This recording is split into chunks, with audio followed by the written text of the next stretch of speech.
Today we are bringing you a show that we taped before the pandemic had us close our studio.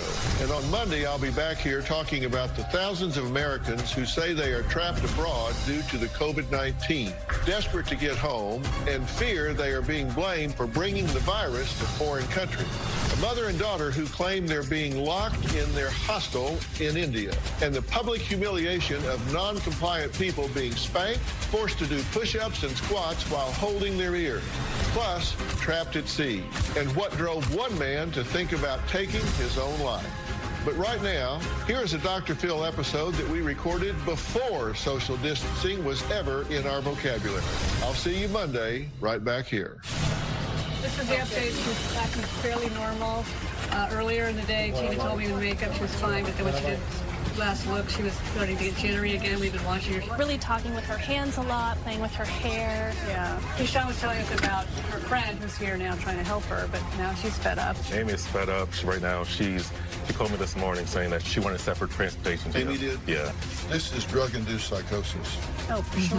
Adderall's nothing but speed, and she's just been speeding for 15 years. So eventually, she's just dopamine overrun. She's acting angry that she wants her kids back, but she's doing nothing about it. So yeah, it's hijacked her whole limbic system. She's just, all right, let's float this boat. Good show. Today on Dr. Phil. My daughter Morgan is addicted to Adderall. She says her mom took away her children and has no idea why. I cannot fathom a reason that I cannot have my kids. Yet you heard voices that no one else hears. I never even heard any of these voices till she stole my kids. A restraining order to keep me away from my children will never make me well. Is to keep you away from me. Who had my children?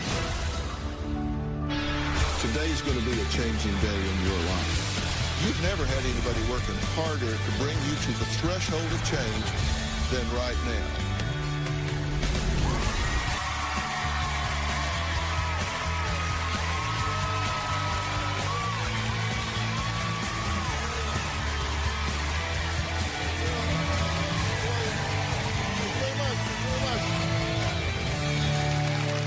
Morgan says that a year ago, her mother, Liz, stole her two children right out from under her, and she has no idea why. Completely in the dark, not a clue. Now, Morgan's mother, Liz, says she had no choice because Morgan is addicted to ADHD medication, hears voices, believes the government controls the weather, and claims she was virtually raped by people at a tire store. Take a look. My daughter Morgan is addicted to Adderall. I am not an addict. I regard my medicine as my big girl panties. Like, I gotta put them on to put my brain on to handle my business. She has hallucinations. She has delusions. I say Jesus says I cannot be found by the blood anywhere. I have the blood of Jesus on my side. When Morgan starts taking the Adderall at the high doses, 1 minute she's giving Bible verses, and 2 minutes later she'll send me something about the moon is in the 7th house. She believes that the voices that she hears are angels. We saw a video that she had made following something around with her camera. Aww, don't be shy. When I take my medication, I hear the voices at a distance. Like, it comforts me. Last October, I had a knock at the door. There was 2 sheriffs who said, "Do you know Rob Hubbard?" And I said, "Yes, Rob is Morgan's boyfriend." They said, "Well, we believe that your daughter is hiding him in her condo." Child Protective Investigations called me and said, "You need to take these kids." I'm so pissed at my mom. The court system never even gave me due process. She considers me to have physically stolen her children. If I could find it within me to sue the heck out of her for what she's done, I totally would do it. The final straw was when she came to my house to have a visit with the kids' counselors. My children have been stolen, and I say I'm proud. You.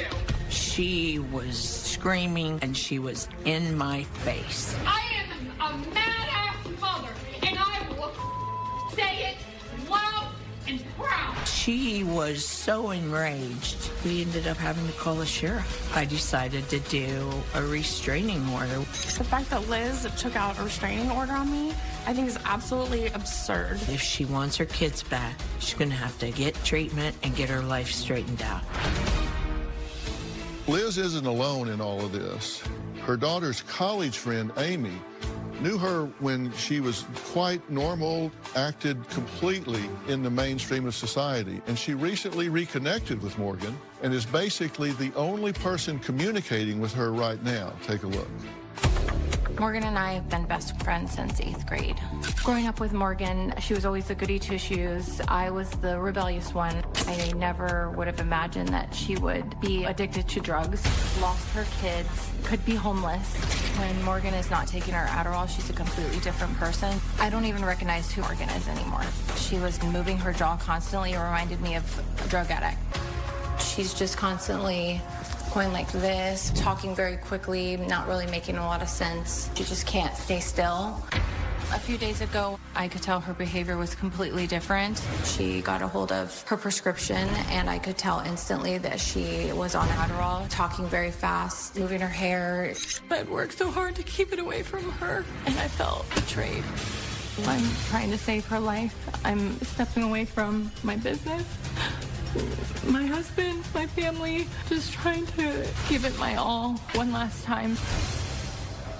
Well, I'm glad y'all are here. And now, when she says that you stole her kids from her, is this just her being defensive, or does she really not get that she is on a self-destructive course here and unsafe for the children? That's a really good question, because sometimes I think, how could she not understand this? But other times I think she does, and she has a very clear CPS case plan to get her kids back, and she loves her kids more than anything else. And that's one of the reasons that Amy and I teamed up on this, is because that's coming up very closely for placement of the kids. And I can't understand why she wouldn't do absolutely anything to get her kids back. Well, now, she has said, I know what it takes, but I won't do it. So it's not that she can't. She has said she will not. She's rebelling against the requirement, correct? Yes, she thinks that, like, it's a government thing taking over our lives. And, yeah, she's over the top about that.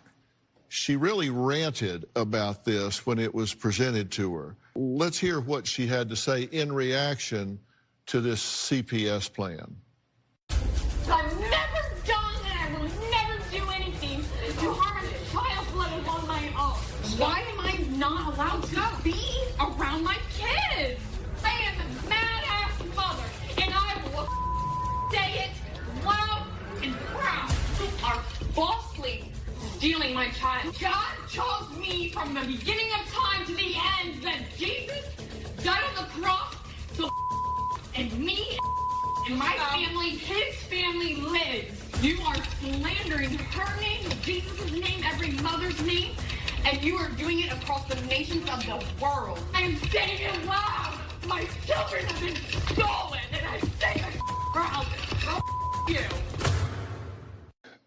So why are you here? Because I'm wondering why she has agreed to this. I mean, why are you, why here, why now? This is our last step. And we have no other option. I'm at the end of what I can do to help her, and that's why we're here. I'm exhausted, and I love her. So this is your last resort? This is, yeah, I'm sorry, Okay, Dr. thanks. Phil, but yeah. She thinks very highly of you, so our hope is that she will take your advice, since Why she's doesn't not taking anybody ever ours. come to me first? Why do you wait until it's totally off in the ditch, upside down, wheels A up? big mess, yeah. Yeah. All right, we're going to meet Morgan next. We'll hear what she has to say.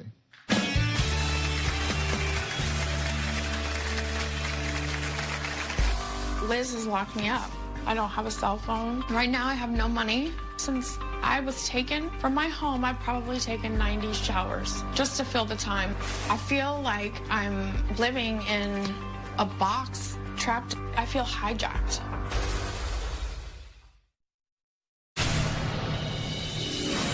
Last August, my daughter was delusional. One night she walked to my house in nothing but a t-shirt, banged on my door, and demanded the kids. I called the sheriff. They said, "Where's your pants?" She said, "Well, I just thought it was hot." Morgan says she was hijacked and is now being held hostage in a hotel room by her own mother. Now, she says this is just another example of Liz trying to control her life. I'm in a hotel room. This is where I've been living for the last 2 weeks. I really don't know even why I'm here. Liz has locked me up. I feel trapped. I feel hijacked. I feel like I'm living in a box. I at least get to go outside and I'll like walk around the building. I don't have a cell phone. I can't communicate with anyone. Right now I have no money. My mom gave me these tuna packets. I probably had 9 of these.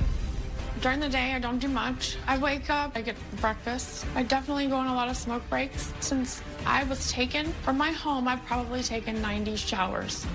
I've taken 3 showers a day just to fill the time. This is a picture of me and my kids.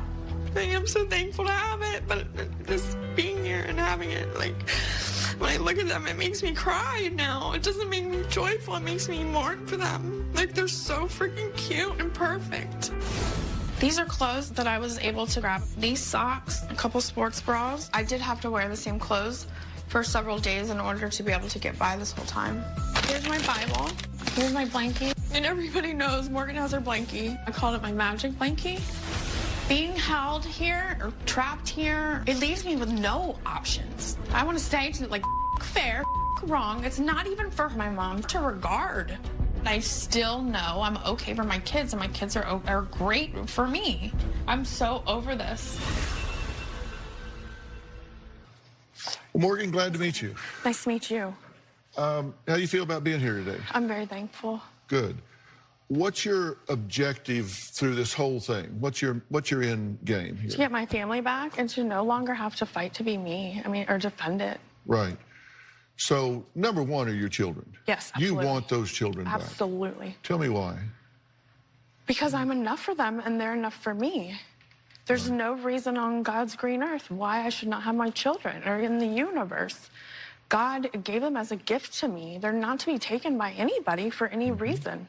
Mm-hmm. And do you believe that as a parent, you have responsibilities and duties to those children? Absolutely. One of the things I value most is to be able to teach them life principles and not navigate them and tell them where to go, but to support them in their own direction. Mm-hmm. Do you watch Dr. Phil much? I have. Then you know that one of my core values is the unification of families, right? Absolutely. You've heard me say that many times, right? Yes, absolutely. So family matters. You said, exactly. You said you have one objective, and that's to get your children back. Yes, sir. I share that objective. Thank you. So you and I are together on that, 100%. 100%. But here's my question. What can a mother do where you would say, in looking at any mother out here, that would say that mother doesn't deserve to be with her children right now? I mean, I cannot... I cannot fathom a reason that I cannot have my kids. No, I'm not asking about you. Right, in this general. Is hypothetical. I'm saying, there's not... Do you believe that every mother in the world should have their children independent of what they do? What if they're abusive? I mean... What if they beat their children with sticks? Right, absolutely. Should they have their children? If children are in physical harm to where it's not benefiting their future perception of reality, where they're not learning life lessons from a place of love to go forward. Well, let's get more concrete than that. Let's say they're abusing their children. They're hitting them or beating them. Right. They shouldn't have their children, should they? No. All right, let's say they're failing to protect them from harm's way. They maybe take them to drug houses, or they let them play in the traffic. Right. You would say, no, you can't trust them with those children, right? Correct. You would take them away. Right. Let's say they fail to feed the children, and so you got there and the children were malnourished. You'd say, well, no, they shouldn't have their children, right? Yes, I've seen children that are literally hungry in the school environment, to where, like, I cried for like 2 weeks when I thought about it. So there are things that a mother could do or fail to do where you would say, no, she does not deserve to have those children until she gets her act together. Okay, there you go. Like, I don't know if I would say she doesn't deserve to, but in order to, like, help the situation, there needs to be a foundation of love to help that person, not control. Okay, but I'm wanting to see if there is a threshold where you say, if you don't meet this standard, then you don't deserve to have those children. You don't have the right to have them. Correct. Now, here are some behaviors that you've talked about. Your mother, Liz, says that sometimes you hear voices, angels talking to you, that no one hears but you. Mm-hmm. But have you heard voices that no one else hears? Yeah, I mean, it might be, you know, my conscience or, you know, like, but yeah, I have heard. And she says that you believe that the government controls the clouds and the weather. I haven't said that, but I have seen, I mean, I know, I forget what they're called, but I know that there are things in the air that control, like maybe the influences of the moon. Like, I mean, people, yeah, I mean, I've seen it. I'm not, I believe that the government has, I don't believe that they control the weather and like, but I'm aware.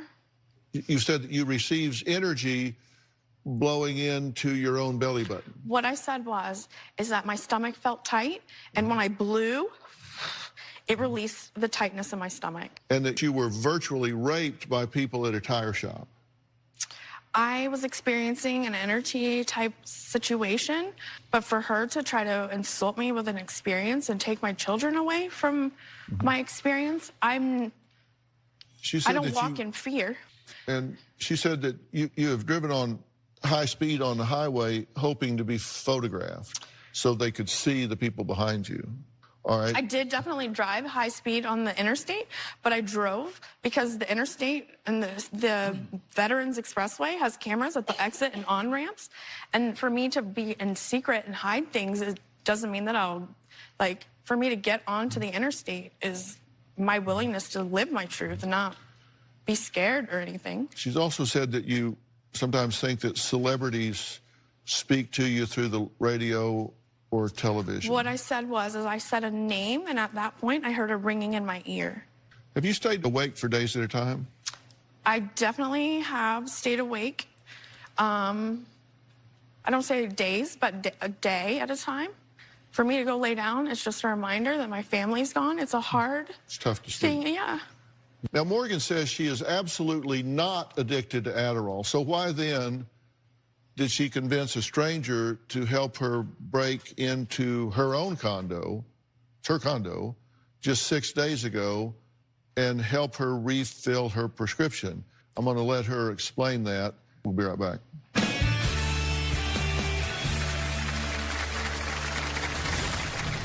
The light would flash. And I purposefully put on my camera to film it. And that meant what? I don't even know. Well, who were you talking to? You know, if she wants to call it angels, I mean, thank God it's angels. Starting last August, Morgan was hallucinating, hearing things. Aw, don't be shy. Accusing people of things that weren't happening. Morgan was seeing evil things in the counters, in the concrete, and shared this information with her daughter.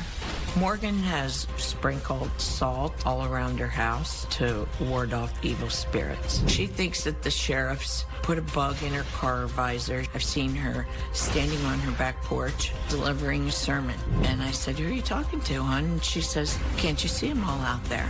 It's gotten worse. Now, Morgan is adamant that she is only taking Adderall as prescribed. Now, when you first took this, it was in college, before it was prescribed, right? Yes, sir. And you knew about that, right? Absolutely, And yes, I did. You were implicit in her getting that medication. You didn't understand the gravity of what you were doing. She was taking it to help study for finals. Yes, I vividly remember the day that she called me, and she probably does too. She said, Mom, I need some extra money. And I said, I just gave you money. What do you need money for? And she said, well, you're not going to like this, but a friend of mine can sell me some Adderall, and that can help me get through my tests. But you didn't realize the gravity of what you were doing. No. Okay. So what you're saying is you only take what's prescribed or less. I have. Like, when I've been studying the law from having my kids taken, I definitely have stayed up. If there's any time that I'm going to take my medicine to stay up and learn something, it's been now. Where do you get it? I might just be short in my own medicine, or there's people that I know that have it, that maybe I needed money at the beginning of the month, so I might have sold a couple of mine, and then comes to the end of the month and I'm short, so then I might get some more to offset it. So you're buying it on the street? I have bought it. And you're selling it on the street? I have sold it on the street.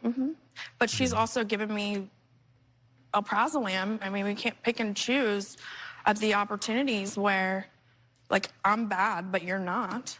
I mean, that's silly. Well, yeah, that's all a crime. Right. I mean, that's criminal behavior. Right. You're dealing drugs. It's maybe against the law. I don't know. I mean, yeah. Yeah, it's against the law. That's what we call criminal. Okay. You're dealing drugs. Okay. You're buying and selling drugs on the street illicitly. Okay. And that's a crime. And you giving drugs that are not prescribed to her, that you get from somebody else, is also criminal behavior. You can't do that. In addition to being dangerous, it's also against the law. That's true. I know. It wasn't a question. I'm saying it's against the law. So you don't want to be doing that, yes, sir. either one of you. Right. It's like mother, like daughter. I mean, y'all just don't go dispensing drugs to each other. Right. But, you know, I also don't feel comfortable when she takes her sleep medicine, but I don't dictate it. You know what I mean? Like, for her to have an opinion around me and what I take, and mine's prescribed. Like, I don't say, you know, whatever she takes at night to go to sleep makes me uncomfortable, so you don't get to take it. Like, well, you go after these drugs pretty aggressively on the street, though, don't you? I have a couple people that maybe let me know. I've got 27 pages of text messages here where you're attempting to get drugs. Morgan, you saying, I can get Adderall tomorrow, 8:10. Morgan, did you find an Adderall out there on the 14th? Hey, you got that Adderall still, or a half I can have? I'll give you 2 for it if you do. Morgan, do you have an Adderall I can have? Morgan, find me an Adderall around here. This is in a 1-month period. I don't even know who this would be, and I don't even call them Adderall to be able to even have called it that, so. It's from your phone. Okay, that's fine. This suggests to me why you might believe some of the things that you believe that would not be consensual, that you might hear things that nobody hears but you. Here's a video Liz and Amy found on Morgan's phone. That they stole. When they said Morgan was talking to someone that wasn't actually there. And I want you to comment on this for me, okay? Help me out here. Aw, don't be shy.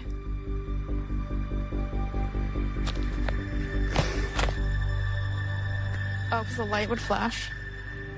And I purposefully put on my camera to film it flashing, because, like, it definitely would flash at certain times. And that meant what? I don't even know. Well, who were you talking to? I mean, I don't know. I don't know how to explain it. It's what just were you not. Seeing? That light would flicker. That's what I meant. You were telling the light not to be shy? Well, whatever it was that was making that happen. I mean, there's frequencies. But there was and a presence there. Yeah. Just a I mean, presence. maybe it's, if she wants to call it angels, I mean, thank God it's angels. Like, okay. I'm not. I got it. There was just a presence there that made, I got it. Liz says that last year, Morgan received 2 black eyes, a broken nose, had multiple chipped teeth, and refused to tell anyone how she was injured.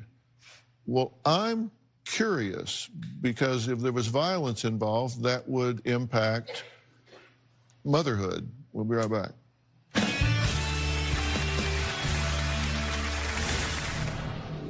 This is your condo. Imagine all this clutter taken away. It's a very pleasant place to be. And later, for you to be sitting over there next to her and not here next to me, we got a problem. Liz doesn't even let me parent my children. Liz is trying to raise my own children because she spent a lot of time working and didn't participate in my life. Not inviting me to a teacher conference is intentional. Liz is allowing my daughter wearing the shortest shorts ever, and she's 11. That's insane. She's allowing my children to be on devices all the time. She's allowing them to watch TV shows outside of their age group. Liz has taken my children to get flu shots. She takes it upon herself to correct my children when I'm in the room with them. And I think that that's crazy. Okay, Morgan says she cries every day because she misses her children. I believe her 100%. She says that she knows that they are missing her too. I believe that 100%. Liz says Morgan refuses to abide by the case plan assigned by the CPS in order to get her 2 children back and into her care. Now, we talked to you about that in our interviews ahead of the time, and you said that you just refuse to do that, what they're telling you that you need to do. Absolutely not. That's not what I said. What I said is they asked me to get a job, which I did immediately. They asked me to, and first of all, the paperwork said I didn't provide food and clothing for my children when nobody had even been in my house. So obviously my children are very well taken care of. I wish that you could meet them so you can see the impact that I've had on them, because they are the greatest and they're very bright. This is like... This is your condo? This is, yeah. Like, this is all paperwork and stuff that I've been studying. Like here, this is me. I ate in my bed. It was, she opened the curtains to take this. My electric was off. I was in the middle of washing my sheets. And I eat in my bed. I mean, what am I supposed to do? Go sit down at a table and eat by myself? Like, imagine all this clutter taken away. It's a very pleasant place to be. Like I said, I want you to have your children back. Yes, sir. But I want you to consider something for me. And I've got a big, big question for you. Yes, sir. What if,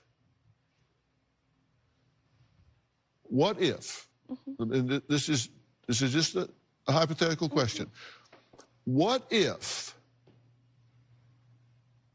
you've been taking your medication so long and you've taken so much of it that it's changed the way you perceive the world? See, here's the thing. We believe ourselves, right? Yeah. If we think something's hot, we won't touch it. Right. We tell ourselves that's hot, we're not going to touch it. We go, no, no, I don't want to touch it, because we believe what we tell ourselves. Right. So if you're telling yourself that something is real, you believe it's real. If you tell yourself you're hearing something, you believe you hear it. What if medication has changed your brain to the point that it's sending you signals that are not accurate?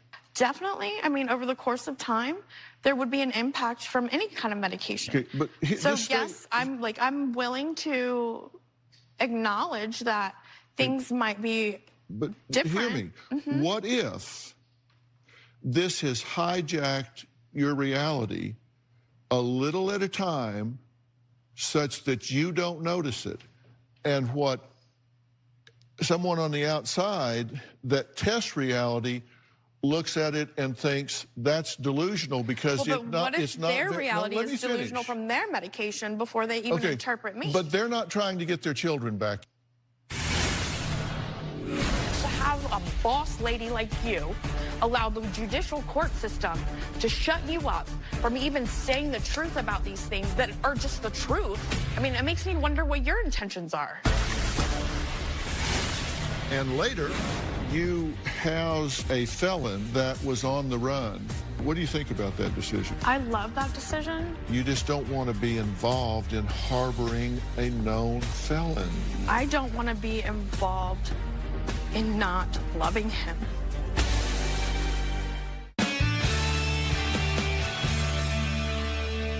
Right now, I have one singular purpose, and that's to get you your children back. Okay.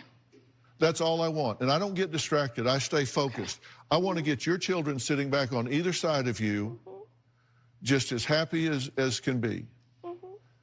And I won't take my eye off of that ball.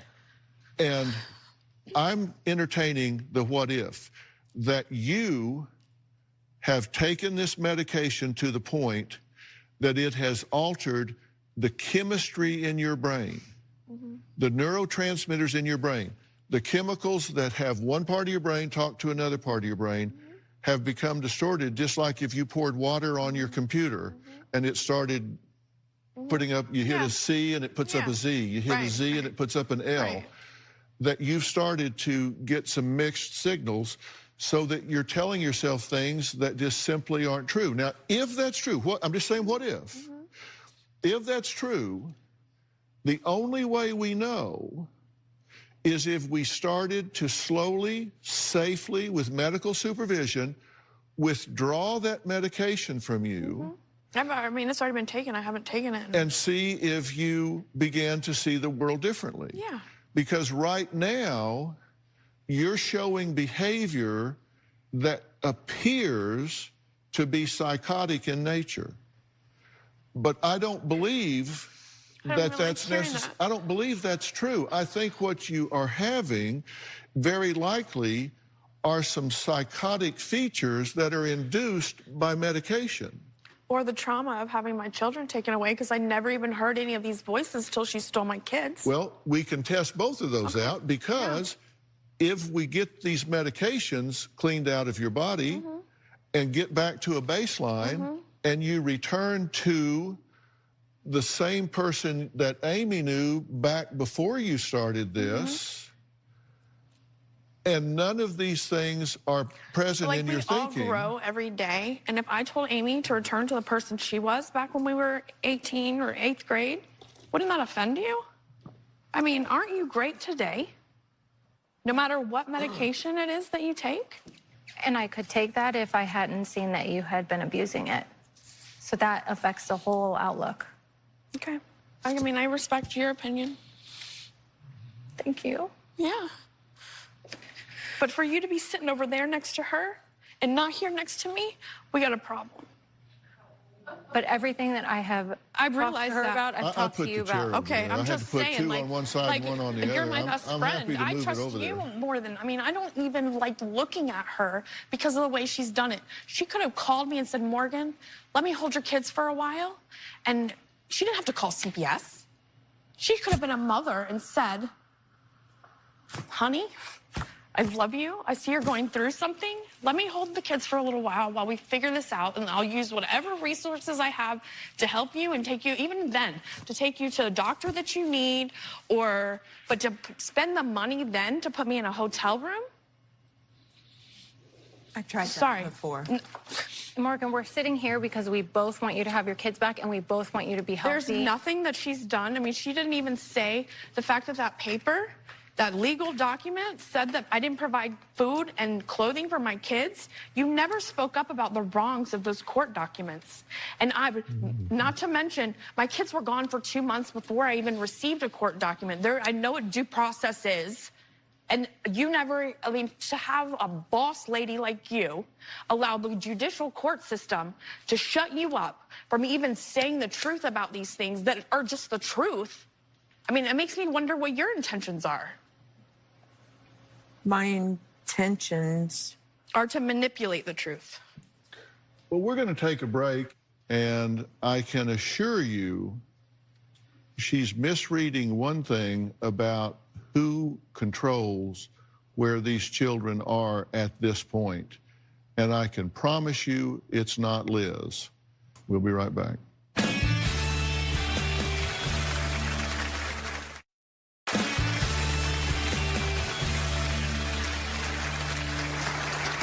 Morgan says she is absolutely not a threat to anyone, including her mother and her 2 children. But I'm questioning whether or not you're seeing the world in a consensual way. How did you get the black eyes and the chipped tooth and all of this? Well, I was moving my townhouse this is the second time I moved. I was moving from one condo to the next, and I was sliding a bed frame down the stairs, and when I was doing it, I was going too fast, and I rammed my head into the end of the bed frame. You told me your teeth was from the windshield. What are you talking You about? said it was energy from the windshield What are you glass. talking about? Like, your interpretation of things are like, Okay, well, that's scary. Okay, because that's not even my reality. I asked you the question and you answered it. Now, for 11 days, you housed a felon that was on the run in your house, the father of one of your children. What do you think about that decision? I love that decision. He was already in jail for 5 years. He missed the birth of our son.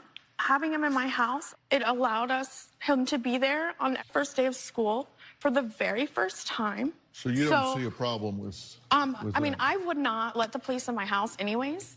I mean, it's my space. I'm just not that open to it. But those were minutes that I was cherishing in time with him that nobody can replace.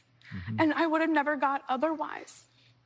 And I mean, if that makes me a criminal, then fine. I mean, you don't see an issue there if he'd been discovered there? It wasn't my job to tell them where he was. It was their job to figure it out. I mean... And had they done that and shown up there and... It would have altered things. He was not wanting to go be locked behind bars again, and he had a knife in the house at that time. And had I let them in the house, like you came and tried to unlock the door, I mean, he could have killed himself in our home, and then I have to live there? So there's things that you don't know based on what your perception is, that sometimes I just know what's best to do. Yeah, I think it would be really good to stop talking right now. You're making this worse, not better. Sorry. That's really poor judgment on behalf of the children. My children, he would never hurt me or my children. You just don't want to be involved in harboring a known felon. I don't want to be involved in not loving him. Look, here's the bottom line. At this point, I believe that Adderall has become very toxic for you and very toxic for your brain.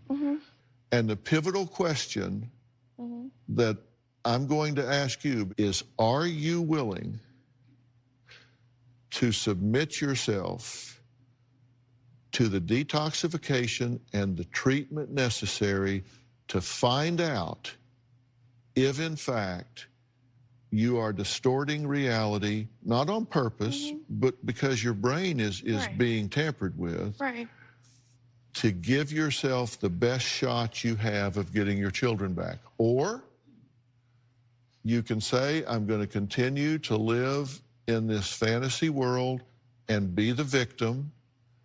Or I've never been a victim, and I'm not in a fantasy world. I know the result. I mean, I know reality enough to know that she also needs to butt out, and her opinions aren't even from an educated perspective. Did you notice everything I just said didn't involve her at all? Yes.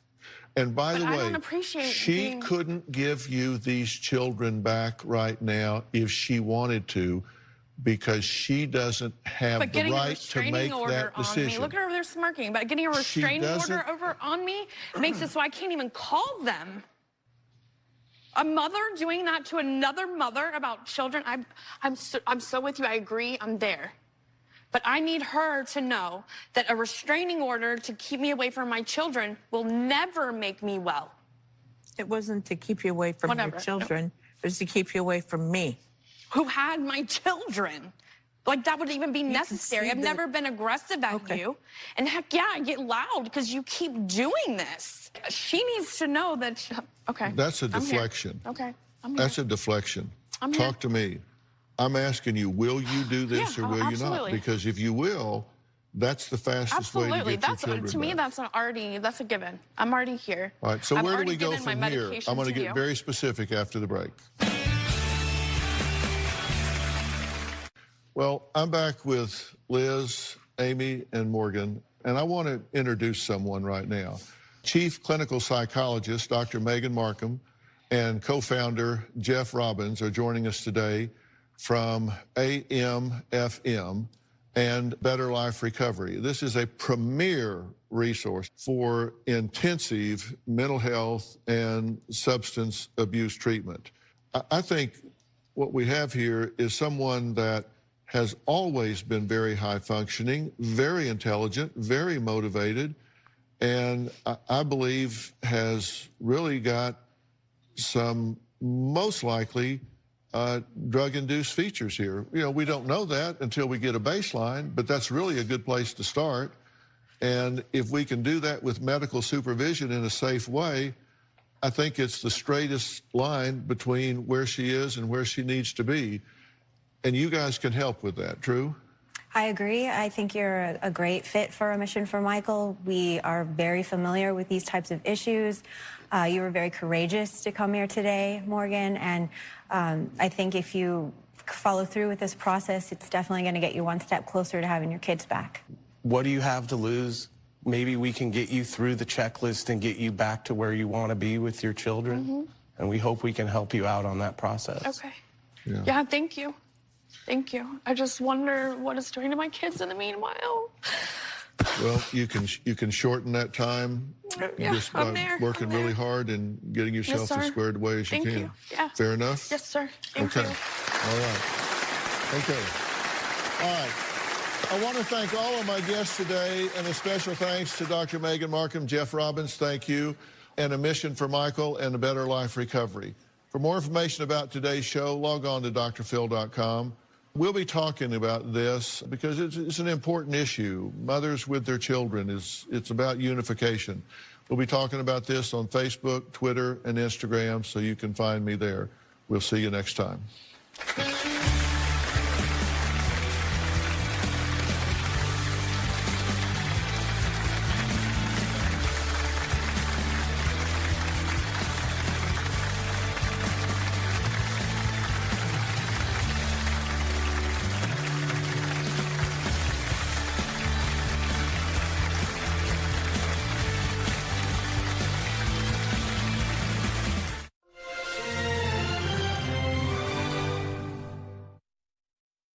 On an all-new Dr. Phil. They call themselves pedophile hunters. So the predator is coming to meet with a 15-year-old child, so he thinks. Who are you here to meet? Are they heroes? Who'd you buy this teddy bear for? It's our duty to protect children. Don't talk to little girls, brother. Or vigilantes?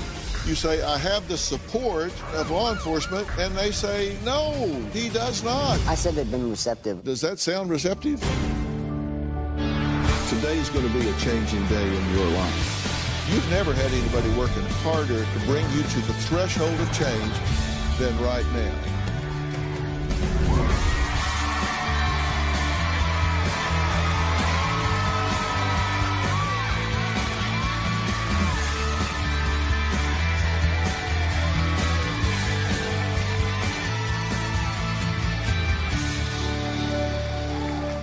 Well, you talk about parents' worst nightmares, and here's one. Their child falling into the hands of an online pedophile. With the advances in technology, the likelihood of a sexual predator talking to your child on a device in your home without you knowing it has never been greater, which may explain the rise in vigilante groups calling themselves pedophile hunters. Take a look. A Minnesota group is exposing who they call child predators online. You coming to meet with the child? Josh Harwell founded Predator Hunters USA to protect kids. He's hunted predators in Minnesota, Iowa, North Dakota, and Wisconsin. Bless has live-streamed dozens of encounters. No, you're coming out here to meet a 14-year-old girl? Why would you take a 15-year-old girl to a hotel? Jesse Weeks drives semis for a living and goes after child sex offenders in his spare time. What's your name? My name is Jesse. Joe. You were talking with someone? Yeah. How old was that someone? She said 16. So who'd you buy this teddy bear for? All I was going to do is go hang out at a park and just swing on the swings. Hunted and confronted, baby. This is what we do. He started the Facebook group Hunted and Confronted. Don't talk to little girls, brother. Live stream stings are now a thing, whether police like it or not. Well, it's a controversial type of gotcha vigilantism that many in law enforcement are just not in favor of. Regular citizens lure alleged child predators to remote locations with the intention of confronting them and then posting their identities online for hundreds of thousands of people to see, and they stream it live. Let's start by talking to one of those pedophile hunters, Tony. He's the founder of Team Loyalty Makes You Family. Take a look. My name's Tony. I'm from Brooklyn, New York. I'm a plumber by day and a predator hunter by night. This is Bushwick, New York, Brooklyn. This is where most of my exposures happen. This is where we like to meet the predators. They come right off the train and I meet them right on the corner. I started the page about a year ago. We've exposed about 27 predators. Predators are being hunted. You got exposed. You're 44 years old trying to meet a 14-year-old girl. Your best thing to do right now is don't lie to me. All right? And you can talk to me. Listen, don't start crying now. New York City, baby. This is what it's about. Anybody that's looking to meet up with a child is a coward. These guys don't scare me. I come out by myself. I don't feel the need to have anybody with me. I have a very strict guideline on what I do. Decoys, they are the operation. Without decoys, this is impossible. Hey. What do we got? Anything? Yeah, we have a guy that's on the line that we've been talking to for a few days now. A decoy could be a man or a woman, and they're the ones that go online and play as a child. And my decoys, we don't initiate or speak anything sexually. I don't even allow them to use emojis. We're on our way, and you let me know you're there. Okay, I'll call you when I get there. There's nothing more satisfying than seeing a grown man thinking that he's talking to a child, and his intentions are come down to have sex with someone at 2 in the morning in the middle of Brooklyn, and there is no child. It's me standing there, and I'm gonna put the fear of God in you. I'm a survivor myself. I was a victim. It's got a lot more meaning to me. Now you get to confront the person that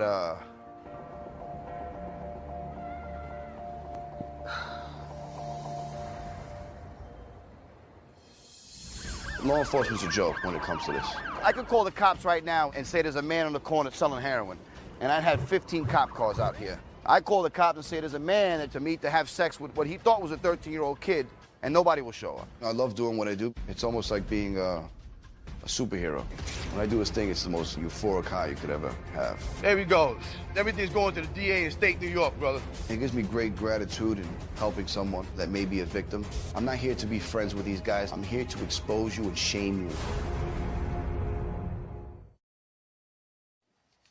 Well, Tony is a plumber. He's the father of 2 children. And Tony, as you were saying, your motivation here is clear. You've been on the bad end of this because you were a victim as a child, right? Yes. And I'm very sorry about that, by the way. So you get satisfaction. It's curative for you. It's cathartic for you to do this. Yeah, it's almost like psychiatry, I guess you'd call it. So what is your method of pedophile hunting? How do you do this? It's very simple. We post ads on a lot of different platforms.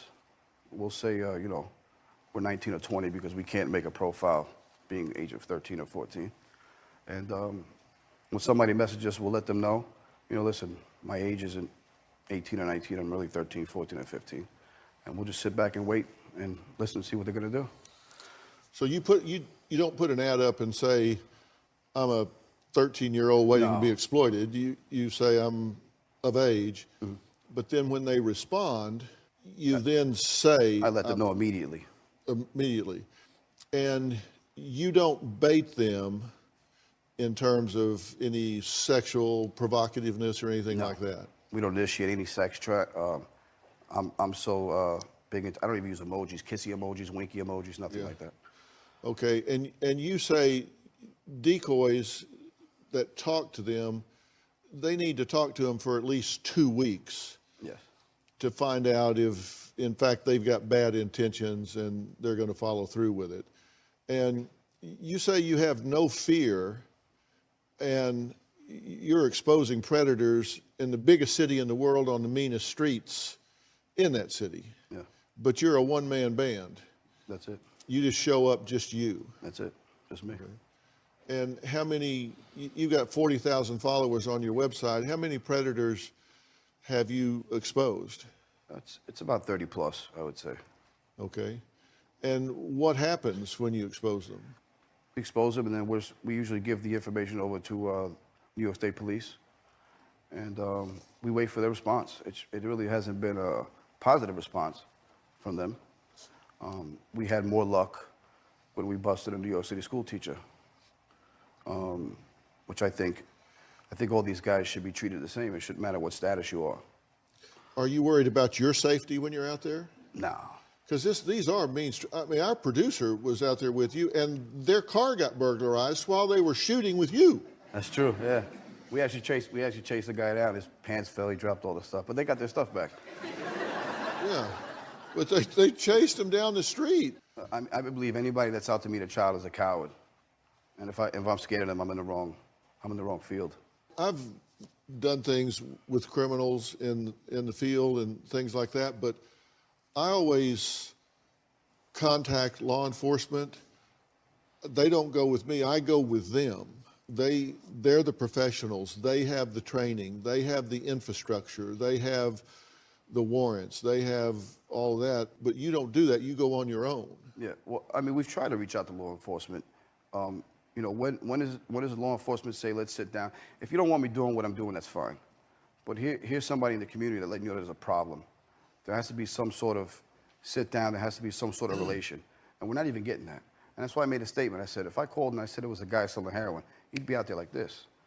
But I tell you there's a guy to meet a child and nobody shows up. There's a problem with it. There's a problem with the system. Coming up, we're going to meet another so-called pedophile hunter who Tony says, well, he just says he's an embarrassment to the movement. We're going to find out why he says that and meet this person next.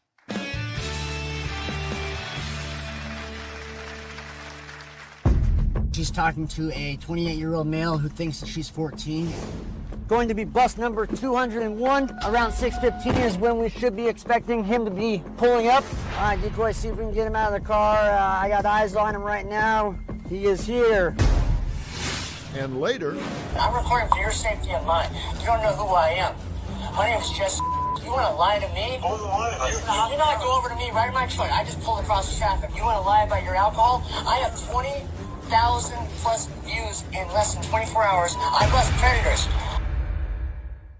Monday, she blames herself for her baby's death. Ever since I lost my daughter, I put myself in erratic situations. But is her high-risk behavior? You actually destroyed your apartment, right? I smashed all the dishes, I ripped up the carpet, burned holes. It's uncontrollable. Driving her husband away. I have been with another woman. Well, other woman or other women?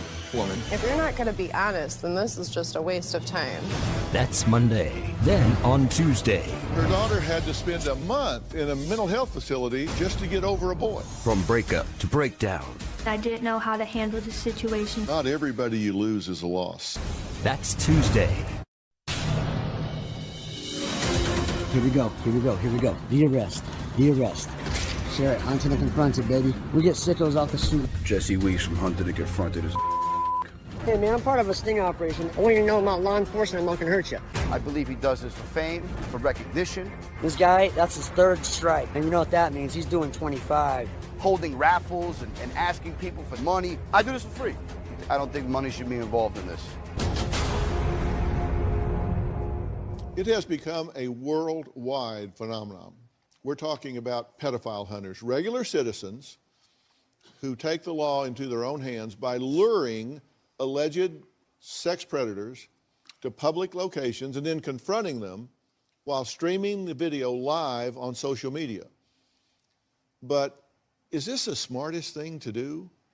I'm here with pedophile hunter Tony, who claims there's a right way and a wrong way to catch a predator, and feels that my next guest, Jesse, is a perfect example of doing it wrong. My name is Jesse, and I'm the founder of Hunted and Confronted. We are an online group that exposes child predators live. I created Hunted and Confronted in 2018. We've done our 200 exposures, mainly here in Idaho. We've helped facilitate over 15 arrests in 5 different states. We have the best success rate when it comes to arrests and convictions in the country.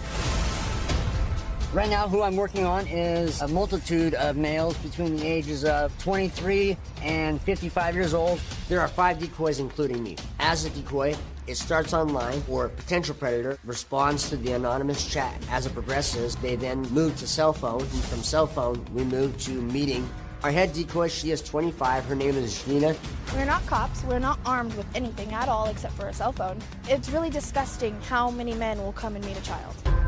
We have another decoy that she's talking to a 28-year-old male who thinks that she's 14, and this individual wants to meet up tonight at 6:30. It states his name, and he says, hey, and she says, hey. He says, what's up? Says, so I need to tell you something. I'm actually 14. He says, yeah, you don't look 14. He said, oh, I'm just always horny nowadays. Going to be bus number 201, 6 o'clock. Around 6:15 is when we should be expecting him to be pulling up. He gets to be hunted and confronted. So right now we're on our way to go expose the child predator, and this is where I go live. Once I hit that button there, when the live stream begins, the whole point of this is to get his face, expose him. This man has sent some sexually explicit pictures and has been very crude and vile. Red flag for me is that he got discharged from the Army for behavioral issues. You know, I'm not too sure how he's going to react. This work that we do excites me. My adrenaline is always pumping before an exposure. Our target has shown up. All right, decoy, see if we can get him out of the car. I got eyes on him right now. He is here. All right, guys, here we go. I'm Jesse. What's your name? I'm part of a well-orchestrated civilian team across the country, but we've helped facilitate many arrests with law enforcement, okay? So the more fair you are with me through this process, the more fair I'll be with you, okay? And how old are you? 28. You're 28 years old. Okay, so why do you think you're sitting here talking to me today? Because of the text message that I got. It said I look like I'm 20, but I'm actually 14. She told you the age, right? 14. Thanks for being honest. You were being very sexual with her, too. I mean, why would you say you want sex while driving from a 14-year-old child? There's nothing that's okay with that. Yeah, did you bring condoms? Yes. My intent today was to have sex with what? With a 14-year-old girl, and I admit to it. I was wrong. How does this experience make you feel? About the size of an ant? Smaller than that. Yeah, smaller than that. Make this a learning experience that you'll never forget. Drive safe. The bus went amazing. It's testy. It is. I mean, it gets you going. Your hands are shaking. He was definitely surprised. I think we really scared the crap out of him. The individual, he was about 5'7", probably weighed about 205 pounds. He could have been any guy that was walking down the streets. They can look like your neighbor. They could be your mailman. You know, that was an exposure that went ideal. Okay, Jesse, thank you for being here. Thanks for having me. So how do you two know each other? Do you know each other? Don't know from a hole in the wall. But you know of each other? Yes. And you're not fans of each other? I have no problem with him at all. I don't know why he doesn't like me. I don't know why he has an issue with me. I've tried from day one to unite us all as teams. He's just been nothing but a gnat, and I don't pay attention to anything he has to say. Tell me, why are you doing this? Why are you doing this instead of something else? Yeah, you know, I mean, obviously... Because you have a job, right? Right, yeah. Yeah, obviously, as adults, it's our duty to protect children. I have brothers that are 8 and 10 years younger. When you connect with an alleged pedophile, what is your goal with that pedophile? What is it you want the outcome to be? Like we saw you said this one went perfectly. So you live streamed that, right? Right. Okay, and then what do you do with that? You're also recording it, of course. Correct. So what do you do with that footage? Yeah, you know, obviously we live stream it, and that's evidence right there that can be sent for police to watch, and then also, you know, people around the world, you know, watch it as well as people in the community to get the face out there. But then you give this to law enforcement, right? Correct, yeah. We send chat logs over to law enforcement, and whether they choose to investigate or pursue an arrest, that's up to them. You say that you do have the backing and support of the police with what you're doing because you're taking bad guys off the street or at least making them known. Right, we've had 15 arrests and then as well as multiple convictions, so they've been receptive. So what's your problem with... Dude's all there for the views. I mean, it's clear as day. I like to call it a crap show. It's a crap show. That's what I think it is. I think it's a mockery of victims and survivors. Well, you just think it's all for show. I think it's all for show. I mean, I've heard him say, You know, if we don't get 500 views, I'm not going to go live and expose this guy. Or if I don't get 1,000 shares, we're not going to go live and expose this guy. It shouldn't matter how many people are watching. It matters how many people see it at the end. That's what matters. You say you don't accept donations, but this is a post where you ask followers for money, so you do take donations. We don't do that. Yeah, you do. It's up right there. And later, we've been waiting for about an hour and a half for the predator to arrive. He is now switching the location, so we are going to be heading to a new location.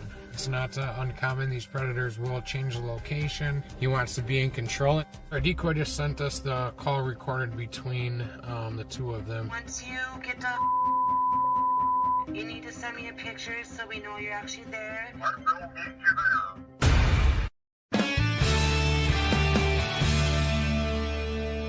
Jesse claims that he live streams video of pedophiles to shame them, because your theory is that causes them to back out of this and not be back out there doing it. Not necessarily a shame, you know, just to get his face out for the public to be aware. You know, for example, one of our arrests in Greeley, Colorado, he is still incarcerated, and he was a two-time sexual offender and also failed to register twice. You know, and a week after he spent 8 years in prison, he came and did the same thing. And well, why are you live streaming it if it's not to shame them? To get his face out there, to spread awareness and educate parents and the dangers of the online world. So you're not shaming them? It'd be a sense of shaming. I mean, I don't want to view it as shaming. I want to educate and spread awareness and get his face out.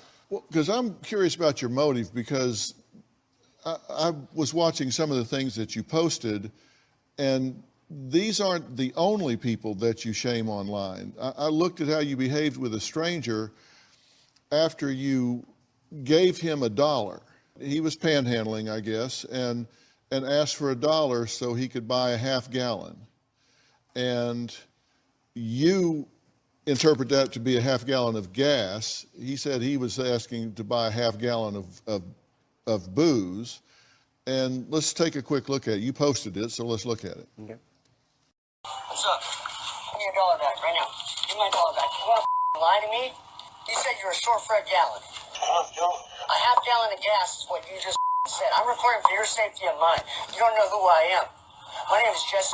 You want to lie to me? You not go over to me right in my truck. I just pulled across the traffic. You want to lie about your alcohol? I have 20,000 plus views in less than 24 hours. I bust predators. I see through you're a predator. Okay, you said he's a predator. Yeah, I mean, he was a predator. He preyed on my fiance and I, and the reason that it was live streamed was because we were filming to go for July 4th for vacation, and I wanted to just go live and say, hey, happy 4th. But you said, do you know who I am?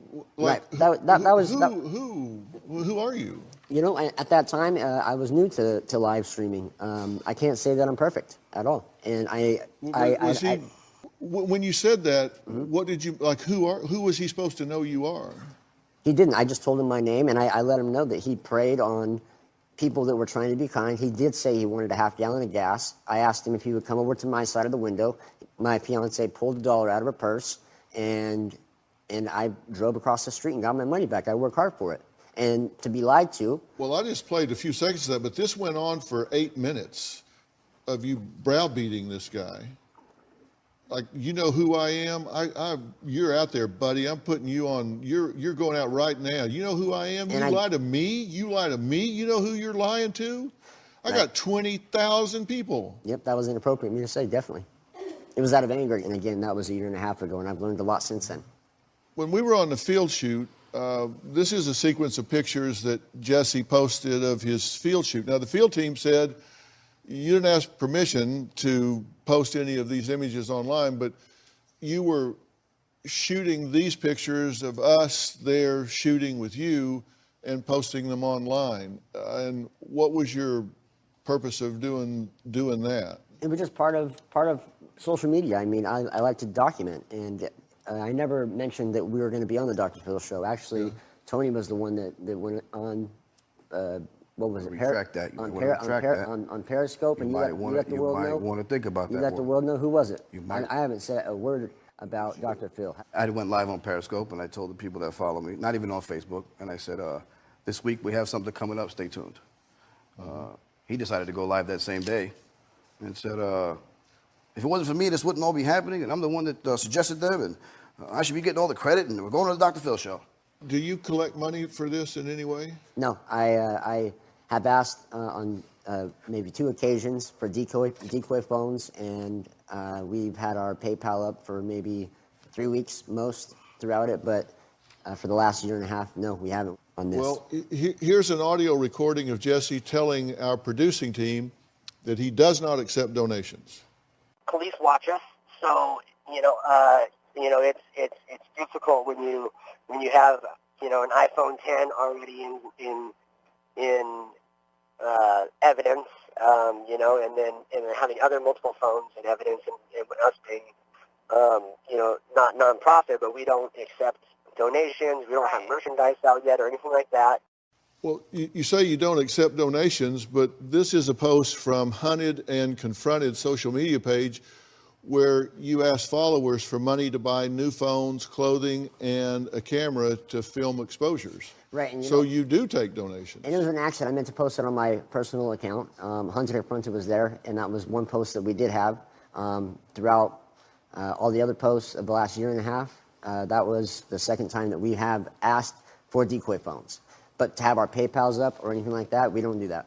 We don't have our PayPal up. Or well, yeah, like you do. It's up right there. Well, it's a post. It's a post though. So what I'm trying to say is that I'm just trying to find out. I put in a lot of time and money into it, and if people continuously ask me and they want to help, I've turned down people in their generosity. So this is just a post. It's not to actually. You can't make a donation to a post. They can go to the PayPal, and if they want to, and there was a gracious $65. I asked Tony, are you worried for your safety? Oh, always. Yeah, that's always. If someone says, hey, they're not scared or worried about their safety, they would be lying.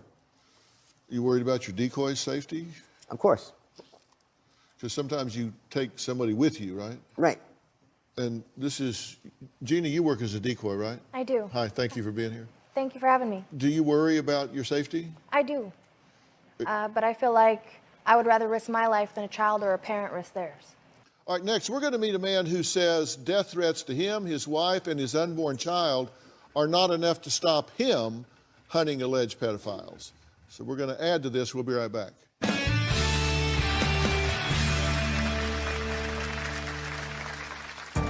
So the predator we're going to meet tonight is a 34-year-old male coming to meet with a 15-year-old child. So he thinks. We got eyes on him. I am going to go approach him now. Who are you here to meet?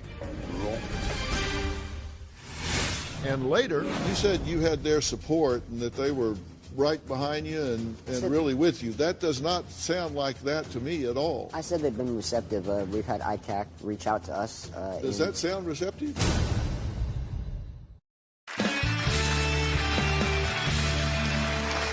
Well, I'm here with Jesse and Tony, two self-professed pedophile hunters who say they are very different, but they are participating in a worldwide phenomenon where regular citizens track down alleged child predators and purposely expose them by live streaming the video of their confrontation on social media. But what happens when the pedophile hunter and their family become the hunted?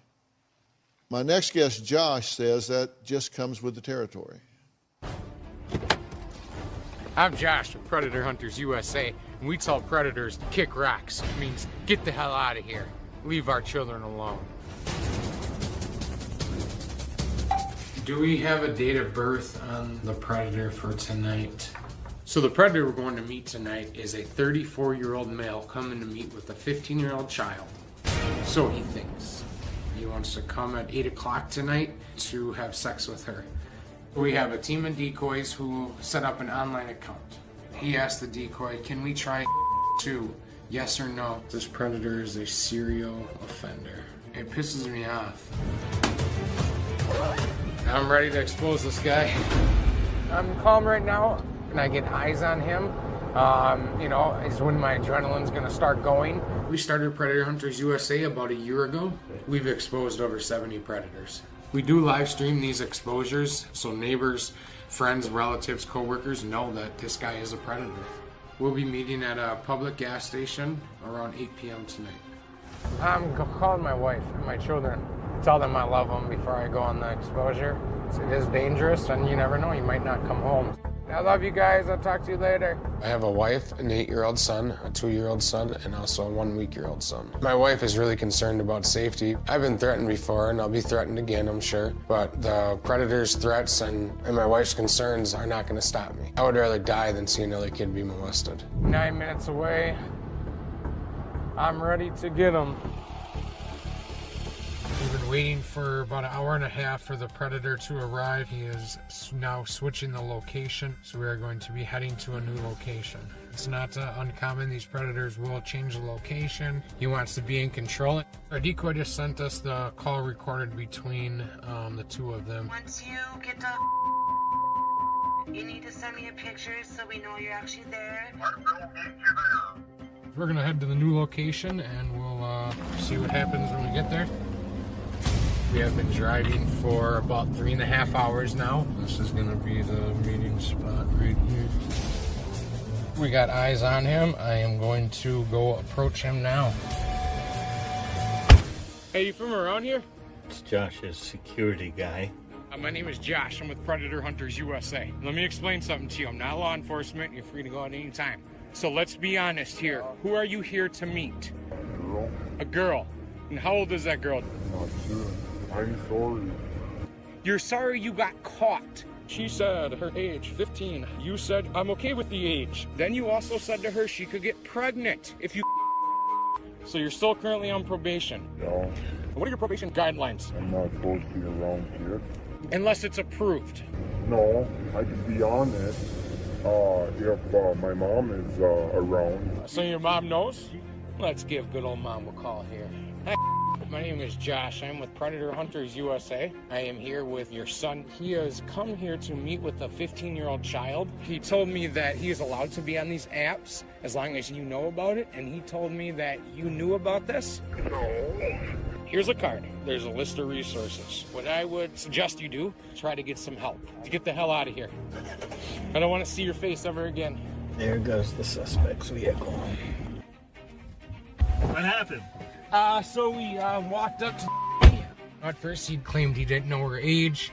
I then confronted him with the evidence, and then he admitted, yes, I knew she was 15. He then admitted he came here for sex. He was an older male, maybe 34 years of age, had dark hair. He was chewing some tobacco, glasses. If I see this guy walking down the street, he wouldn't strike me as a predator. He just looks like a normal guy that'd work a regular office job. I told him, kick rocks and get the hell out of here and leave our children alone. Great job, everybody. Thank you.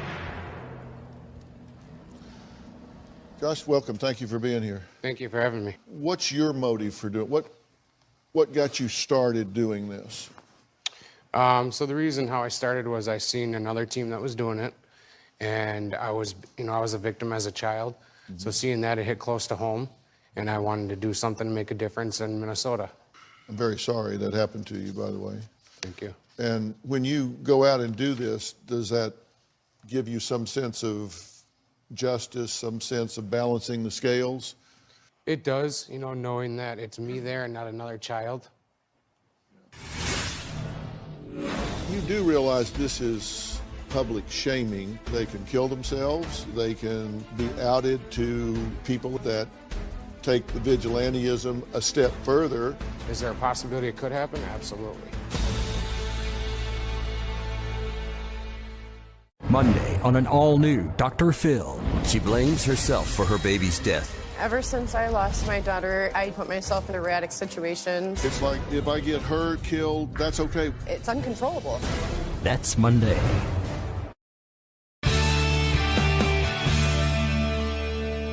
You do realize there's no other way to paint this other than it's public shaming. That's the mechanism by which you try to get these guys to back off and not do this anymore, right? Correct. And do you worry about the consequences of public shaming? I do, and that's why I give them a card with a list of resources, so that way if they need help, they can get help. It also alerts people to who they are, and they can go over there and take retribution. They can go over there and beat the hell out of them, kill them, whatever. And so with public shaming, they can kill themselves. They can be outed to people in the neighborhood that take the vigilantism a step further and do personal harm to them or their family or their dwelling or whatever. Do you ever worry about that kind of thing? You know, I tell them in every video to, you know, leave the predator alone, not to contact their family. We'll turn everything over to law enforcement and let law enforcement handle it. Is there a possibility it could happen? Absolutely. Yeah. But is there a possibility a child could get hurt that if they were to show up to meet with that predator? Absolutely.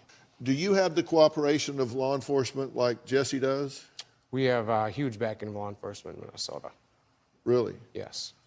So how many convictions have you had? I believe we have a couple actual convictions, and then we have, you know, a lot that are in the works. We just got on board with Minnesota Human and Trafficking Division, who's going to, you know, start working cases that maybe were turned down at a local level. Yeah. Because I'm trying to figure out if this works. Jesse, you said you've had 15 convictions, but a whole lot more in the works, right? 15 arrests and three convictions as of now, and more to come. You have a team of 7. You've done 200 stings, and you say 2 convictions, but 15 arrests. And Tony, you say you've got a team of 5, but you go to the streets alone. You've done 27 stings and no convictions yet. And Josh, you say you have a team of 20. You've done 100 stings and no convictions yet. We do have convictions. You have convictions. Correct. Yeah, we have one on the way, actually, but it's not conviction yet. Okay. And you have how many convictions, Josh? I believe there's 2. There was a little discrepancy in one, as one of the predators didn't show up for the actual meeting, so law enforcement went and arrested him. Because so you told us you had no convictions, but some pending. No, I said that we did have a couple. They wanted the video of it, and I couldn't get them the video of it, as a predator didn't show up for the actual meeting. Okay. You say, I have the support and cooperation of law enforcement. I found that really hard to believe. So I did contact law enforcement in your area. Season 18 is underway. All we need is you. If you're going to be in the Los Angeles area and want to watch a live taping, visit drphil.com and click tickets. Tickets are free, and I hope to see you soon. You say you have cooperation of law enforcement, that they support what you're doing, and I found that really hard to believe, because I do work with law enforcement, and investigators, detectives that would do this kind of work would be very experienced, very sophisticated detectives. These wouldn't be first, second, third year detectives. These would be people with a lot of seasoning, specialized training. I found it hard to believe. So I did contact law enforcement in your area. Captain Greg McLean from the Internet Crimes Against Children Unit from the Post Falls Police Department in Idaho gave us this statement. Jesse does not have the skills or ability to successfully build a case against alleged predators. We have multi-jurisdictional department of trained professionals who specialize in this very complex area of the law. Jesse is making it more difficult for law enforcement by making these offenders more paranoid. Our task force has a great prosecution rate where Jesse does not. I want to emphasize how dangerous it is for Jesse to be doing this. There are many documented incidences where the suspect is armed or commits suicide after being confronted. It would be better if Jesse left it to us to deal with this issue.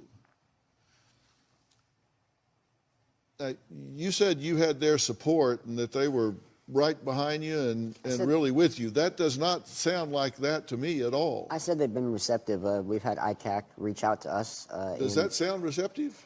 They're receptive in sense of us on scene, having them come And in fact, Gina and I got pulled over just for a police officer to shake his hand or shake our hand and say from a paternal standpoint he thanks us. So I understand, and I can see where internet crimes against children is coming from with that. Travis Benson, he was in prison 8 years, and he's back in jail after we confronted him. 28 individuals that we've already confronted on different sites using different pictures. Once we get to the age, which we usually do on the third message, out of those 28 individuals, 27 have blocked and have not communicated with the young girl. I'm trying to figure out what's going on, because you say we don't solicit or take donations, and then I see PayPal links up on your site where you do ask for and have a mechanism for taking donations. You say, I have the support and cooperation of law enforcement, so I contact law enforcement, and they say, no, he does not. He should leave this alone. He's making our job harder. He should not be doing this. You say, oh yeah, they're right behind me here. They're supporting me. They've been receptive with us. That's all I can say with arresting individuals, with taking our chat logs and the videos as well. But you can read, right? Yeah, of course. And you can hear. Right. What do you say about this? I can see their concerns. I definitely can. You see the last line. It would be better if Jesse would leave this to us. Let us deal with this issue. I'm sure that a lot of different law enforcement agencies would say the same. So I just know that what we do is educate and spread awareness, and we take a passion to it. We've worked our butts off, and I'm darn proud of our team. So you don't care what law enforcement thinks? I know that we're not. They say you should leave it to them. I do care, but I know that we're not breaking any laws by doing so. Coming up, we meet with the man who claims to have started the online pedophile hunter phenomenon. He claims he quit hunting after a late-night sting nearly ended his life. He's here with a very stern warning. We'll be right back.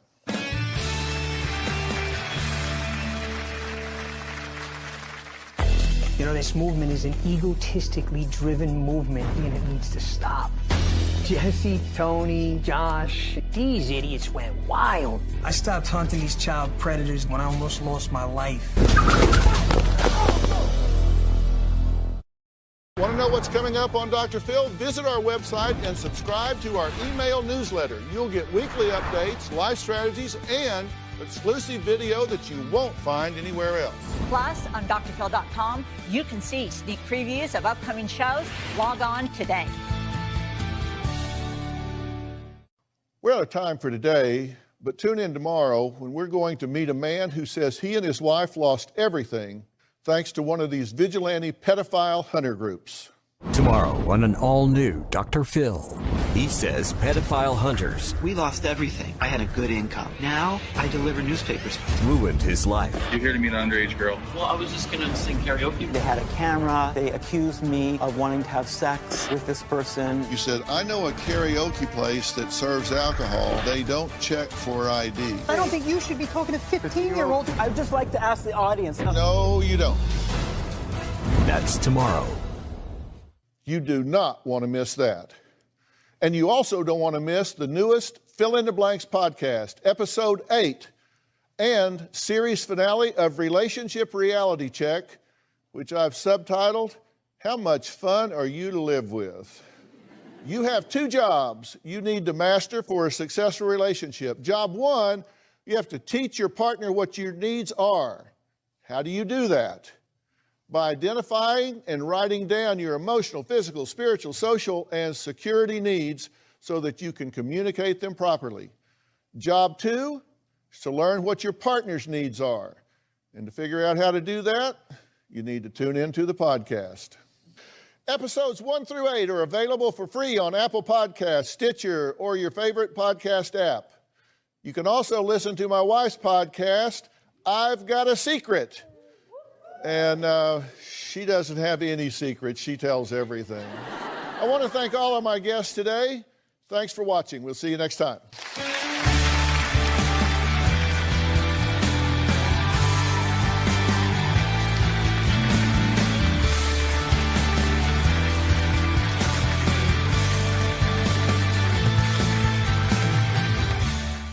Dr. Phil. A teenager in Anchorage, Alaska has been charged with killing her best friend. Police call it a bizarre catfish scheme. Authorities say the 19-year-old man allegedly promised to pay $9 million if she murdered someone and videotaped it for him. You believe that that is one of the primary reasons that your daughter is dead today? I was powerless for the first time in my life. The peace and tranquility of the Alaskan mountains was shattered this summer when the beautiful landscape became the scene of a gruesome crime. An innocent teenage girl, Cynthia, was allegedly lured into the woods, tied up, and shot to death. But in a shocking twist, the person suspected of murdering this young girl wasn't a stranger. Police claim she was killed by one of the people she trusted the most in the world, another teenager, her very best friend, Denali. This reported thrill kill allegedly had a horrifying motive. Authorities say 19-year-old Denali Brimmer had been chatting with a man online, a man she thought was a handsome young millionaire named Tyler. But Denali was unknowingly chatting with an alleged child predator who had a sick and twisted request. He allegedly promised to pay Denali $9 million if she murdered someone and videotaped it for him.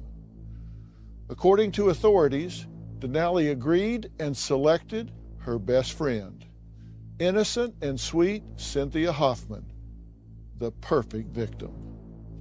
They say she convinced Cynthia to hike to a nearby waterfall with some other of her friends, and that is where she met her death. Cynthia's murder made national headlines, and it was every father's worst nightmare. Anchorage police are asking for your help searching for a missing woman. They say 19-year-old Cynthia Hoffman is developmentally disabled. She has the mentality and maturity of a 12-year-old, and her father says she was last seen at Rush and Jack Springs Park Sunday afternoon. Cynthia Hoffman was killed earlier this month. Police say the man posed online as a millionaire and then offered the suspect money to commit a murder and send him pictures of it. One day after she was reported missing, police found her body bound with duct tape along a riverbed not too far from where we are. Cynthia Hoffman was lured to this trail under the guise of going for a hike. Accused of the unthinkable, 18-year-old Denali Bremer, 16-year-old Caden McIntosh, and 19-year-old Caleb Leland appear in state court for their alleged roles in the murder of Cynthia Hoffman. Investigators say Brimmer and several others killed their friend Cynthia Hoffman, execution style. According to charging documents, Hoffman, McIntosh, and a female friend of Hoffman's were together on Sunday. The friend told police they were driving back to Anchorage when they decided to stop at Thunderbird Falls. She says they were playing around in the woods when all three agreed that Hoffman should be tied up with duct tape so they could take pictures of her. According to court documents, Bremer struck up an online relationship with 21-year-old Darren Schillmiller, who lives in Indiana. He claimed he was a millionaire named Tyler and instructed her to murder someone and send photos and videos. Bremer offered 4 other friends a cut of the money. The only thing I know is that my daughter trusted these people. Now I have to bury her. After the murder, police say Denali spun a web of lies to Cynthia's father and convinced him his daughter ran away to throw him and police off their tracks. Today, in an exclusive interview, her father, Timothy Hoffman, reveals how he refused to give up on finding Cynthia, determined to find her and her killers. He and a close family friend who was like a mother to Cynthia, Michaela Kelly, join us via satellite from Alaska. Timothy, Michaela, I'm very glad to talk to you, but very, very sorry for the very sad occasion, and I'm very sorry for your loss. I can't even begin to tell you how sorry I am what has happened here. Thank you. Timothy, tell me how you're doing at this point. I'm holding my family together, bed at nighttime, or have nightmares hunting my daughter, trying to find her. She had a slight disability that she was so eager to have friends, and she named Denali one of her best friends, and she'd go with Denali every so often. When was the last time you saw Cynthia? That morning, I gave Cynthia money to take to Sydney, her sister, and they're all getting ready. And Cynthia was telling me how she wanted to get together with one of her friends to go to the movies. So I told them to have a good time, just make sure you call me all the time. And, you know, during that day, I talked to my daughter. The last time I talked to her was at 2:37. And was that a nice exchange? Was it a cordial, happy, warm exchange that you had with her at 2:37? Yeah, I was just telling her, hurry up, get to your sister. She's waiting for her money. They all want to have a good time. I go, who are you with? And then she told me Denali. She trusted Denali, and I trusted my daughter's judgment. Right. So you had no red flags at all about Denali in terms of, oh, you shouldn't be with her. In your mind, she was Cynthia's friend, and you had no reason to suspect otherwise. Correct.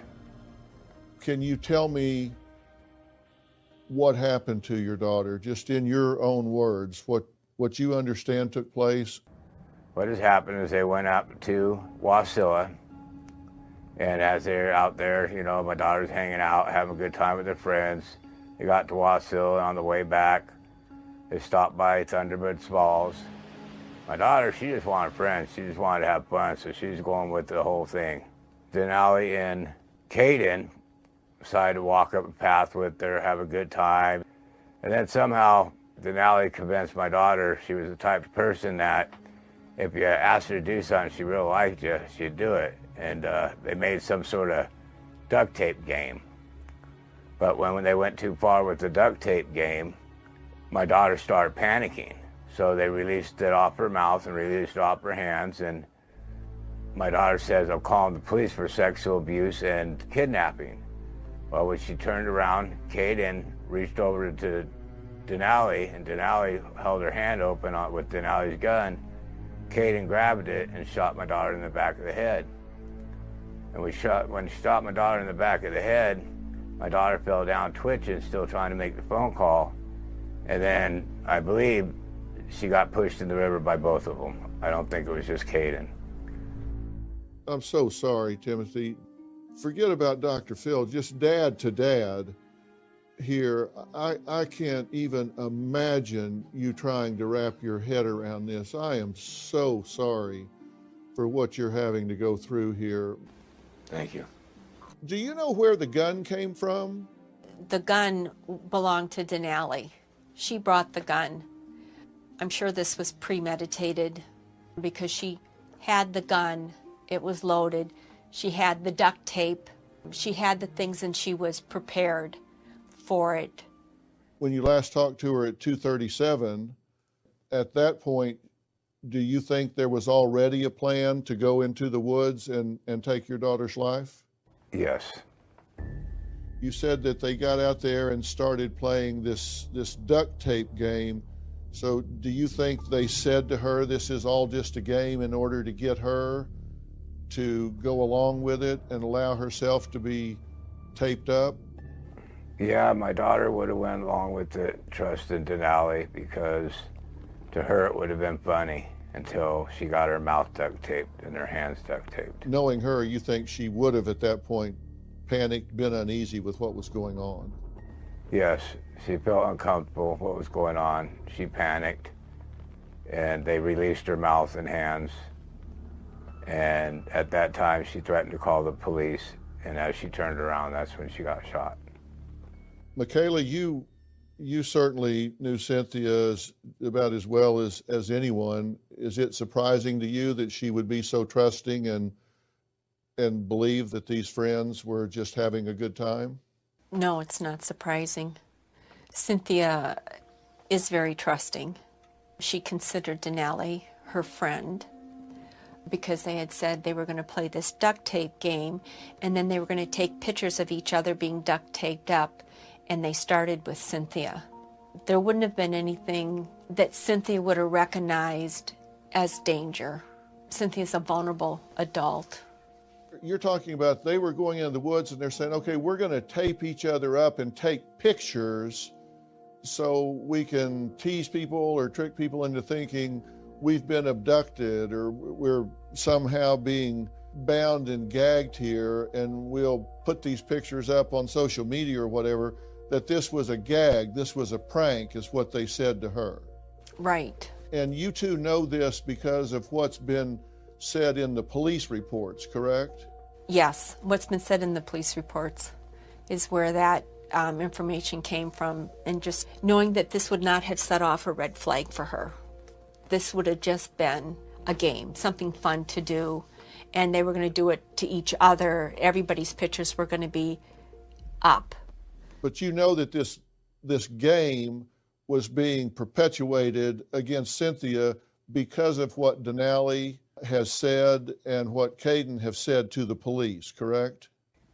Correct. Okay. You say she would want to please her friends. She was a people pleaser, would want to go along with it and not stop the game in some way. She thought she was having fun. Right. She thought she was going along just having fun and cutting up and all of that. And then it got bad. The police report says, she said, I'm going to call the police and tell them I've been kidnapped and sexually assaulted. And I understand the kidnapping part because she was taped up. Why the sexual assault? Why was she saying this? We don't know, at least I don't know. We do not have the coroner's report for what has happened. Denali said that Cynthia said she was going to call the police and tell them that she had been kidnapped and sexually assaulted. Now, sexually assaulted would not have been a word in Cynthia's vocabulary, but that's what they reported back. And then Caden said the same thing. So tell me, when and where was your daughter's body found? In the river. Her legs were still tied up with duct tape. And how long had she been in the water? Have they made an estimation of that? Well, they found her the next day. I would say they found her about 3 o'clock. Take me through the moment that you learned and realized for certain that she had been killed. When she didn't come home all night, I knew something happened wrong in my heart. But people wouldn't let me go there in my head. I knew that I programmed my children so much that she would have answered my calls. She was Daddy's right-hand man. The minute 8 o'clock went around, I worried. The minute 11:30 went around, I was scared out of my mind. The next morning, I knew something happened to my baby. And then when they came to my door and knocked on it later on that night, I didn't even have to get out of bed. I knew what happened before I even made it to them. I said, she's dead, isn't she? And they pulled me aside and said, yes, Mr. Hoffman. What did you say to yourself when you heard the words from the police? I wish I could have been there to save my baby. I always protect my children. That's why they answered the phone every time I called. That's why they barely got out of my sight. And when they did, we set up protocols. And when the protocols failed that day, I knew something went wrong. Who do you believe came up with the idea to take your daughter's life? Coming up. Investigators say it all began with a bizarre online catfishing scheme hatched by 21-year-old Darren Schillmiller, thousands of miles away in Indiana. So somebody allegedly said, I'm going to give you millions of dollars if you will go commit a murder and do it all on tape. Monday, she blames herself for her baby's death. Ever since I lost my daughter, I put myself in erratic situations. But is her high-risk behavior? You actually destroyed your apartment, right? I smashed all the dishes, I ripped up the carpet, burned holes. It's uncontrollable. Driving her husband away. I have been with another woman. Well, other woman or other women? Woman. If you're not going to be honest, then this is just a waste of time. That's Monday. Then on Tuesday.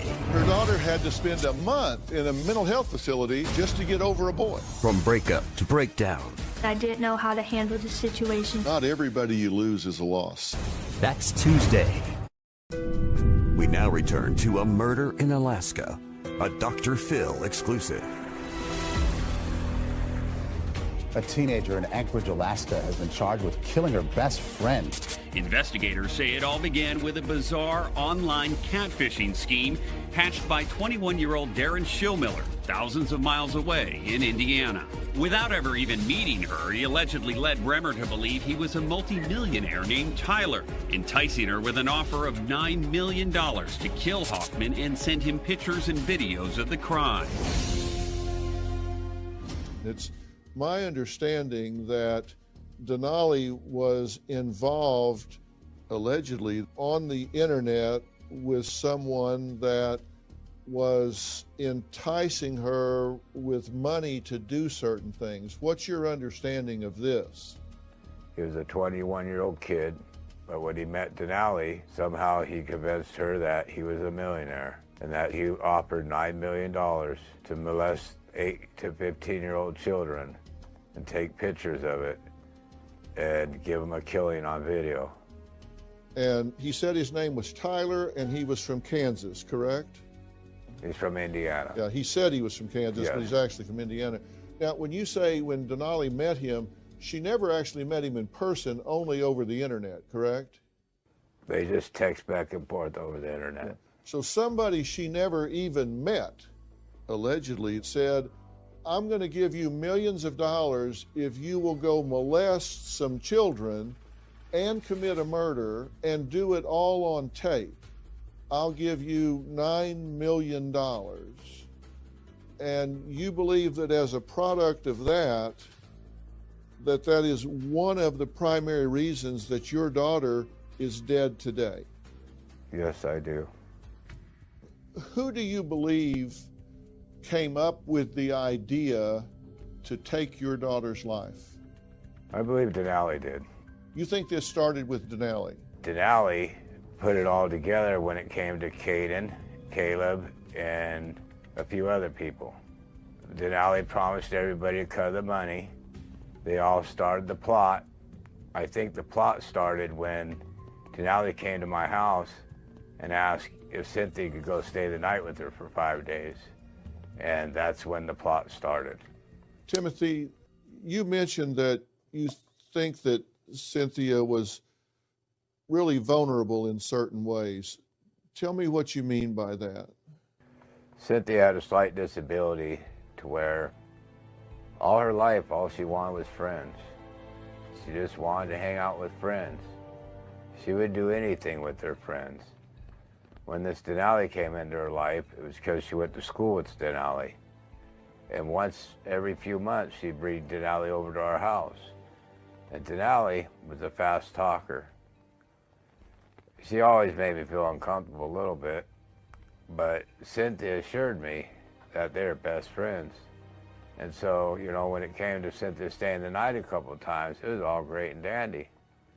I never had any idea what Denali was really plotting. Never knew what was really going on. You think this may have had its roots further back, that she may have been allegedly plotting this for a good while? Yes. That this whole friendship may have been a sham? Yes. Is it fair to say that Cynthia was not a worldly young woman, not as engaged socially as others? Exactly. She tried really hard to have friends. Now, you say at first Denali played the role of worried friend, correct? Yes. What did she say to you when you first reached out to see where's my daughter? What did she first say? Coming up. Schillmiller and Bremer are also facing child porn charges. So after this happened, Denali didn't go into some remorseful meltdown, oh my God, what have I done? She was out recruiting more victims. Murder in Alaska. A Dr. Phil exclusive continues. In court, 18-year-old Denali Bremer showed no emotion as she appeared to admit her role in an elaborate plot to murder her friend Cynthia Hoffman. According to the criminal complaint, on June 2nd, Bremer and 16-year-old Caden McIntosh took Hoffman on a hike where they allegedly bound her with duct tape before McIntosh shot her in the head and dumped her in a river. Police found Hoffman's body a day later, and the scheme began to unravel. Schillmiller and Bremer are also facing child porn charges. Through his fake online account, police say he was able to convince her to sexually assault 2 minors and then send him videos.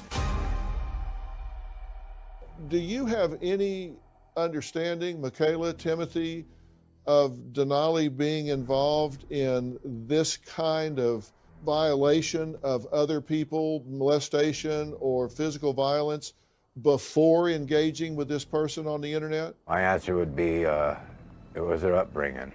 Denali went through a lot of roughness, but they never knew that she would have something like this in them. Has she ever been charged with molestation or assault or anything before? Not that I know. Not that I know of. Denali had pictures on her phone of an 8-year-old that she molested and took pictures of for this man, as well as a 15-year-old. Prior to that, none of us had any knowledge of Denali in terms of that kind of behavior. But there were kids in that neighborhood who were talking about the fact that Denali was going to take pictures of him, and she was hanging around in the same age group, but they had younger siblings. No lady out there. She popped in my room after my daughter got shot, and she told me that Denali came to her house and she tried to convince her to let her children go to the park for a few hours with her, but she wouldn't let her children out of her sight. And so whatever was on Denali's mind at the time couldn't be followed through. I think after my daughter got shot, she tried to get more victims. So let me understand this timeline then. So after this happened, Denali didn't go into some remorseful meltdown, oh my God, what have I done? She was out recruiting more victims, according to this timeline and what you've heard from your friend. Yes. So no remorse. She had no remorse. But at first she played the role of worried friend, correct? Yes. What did she say to you when you first reached out to see where's my daughter? What did she first say? We had a phone call conversation at first, saying that she dropped my daughter off at Polar Bear Park because my daughter was worried that she'd get in trouble. And I asked her why, and she mentioned about marijuana, and I said, well, my daughter don't do marijuana. She was just trying to cover up what she has done. And then after that, for about 2 to 3 hours, it was text kind of not every so often saying how she was worried about my daughter, that my daughter would be home safely, that not to worry.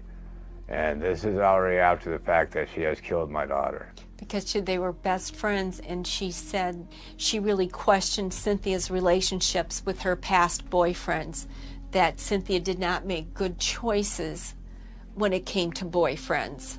That was wrong. So she was blaming this on her, trying to set it up. Yes. And then I called 2 police officers. He ended up calling Denali. Denali tried to throw the police officer off track again, saying my daughter was out partying all night long, doing drugs and smoking weed and partying, and she'd been doing it for a while. I know my daughter. My daughter spent day after day after day with me, helped me in my construction world.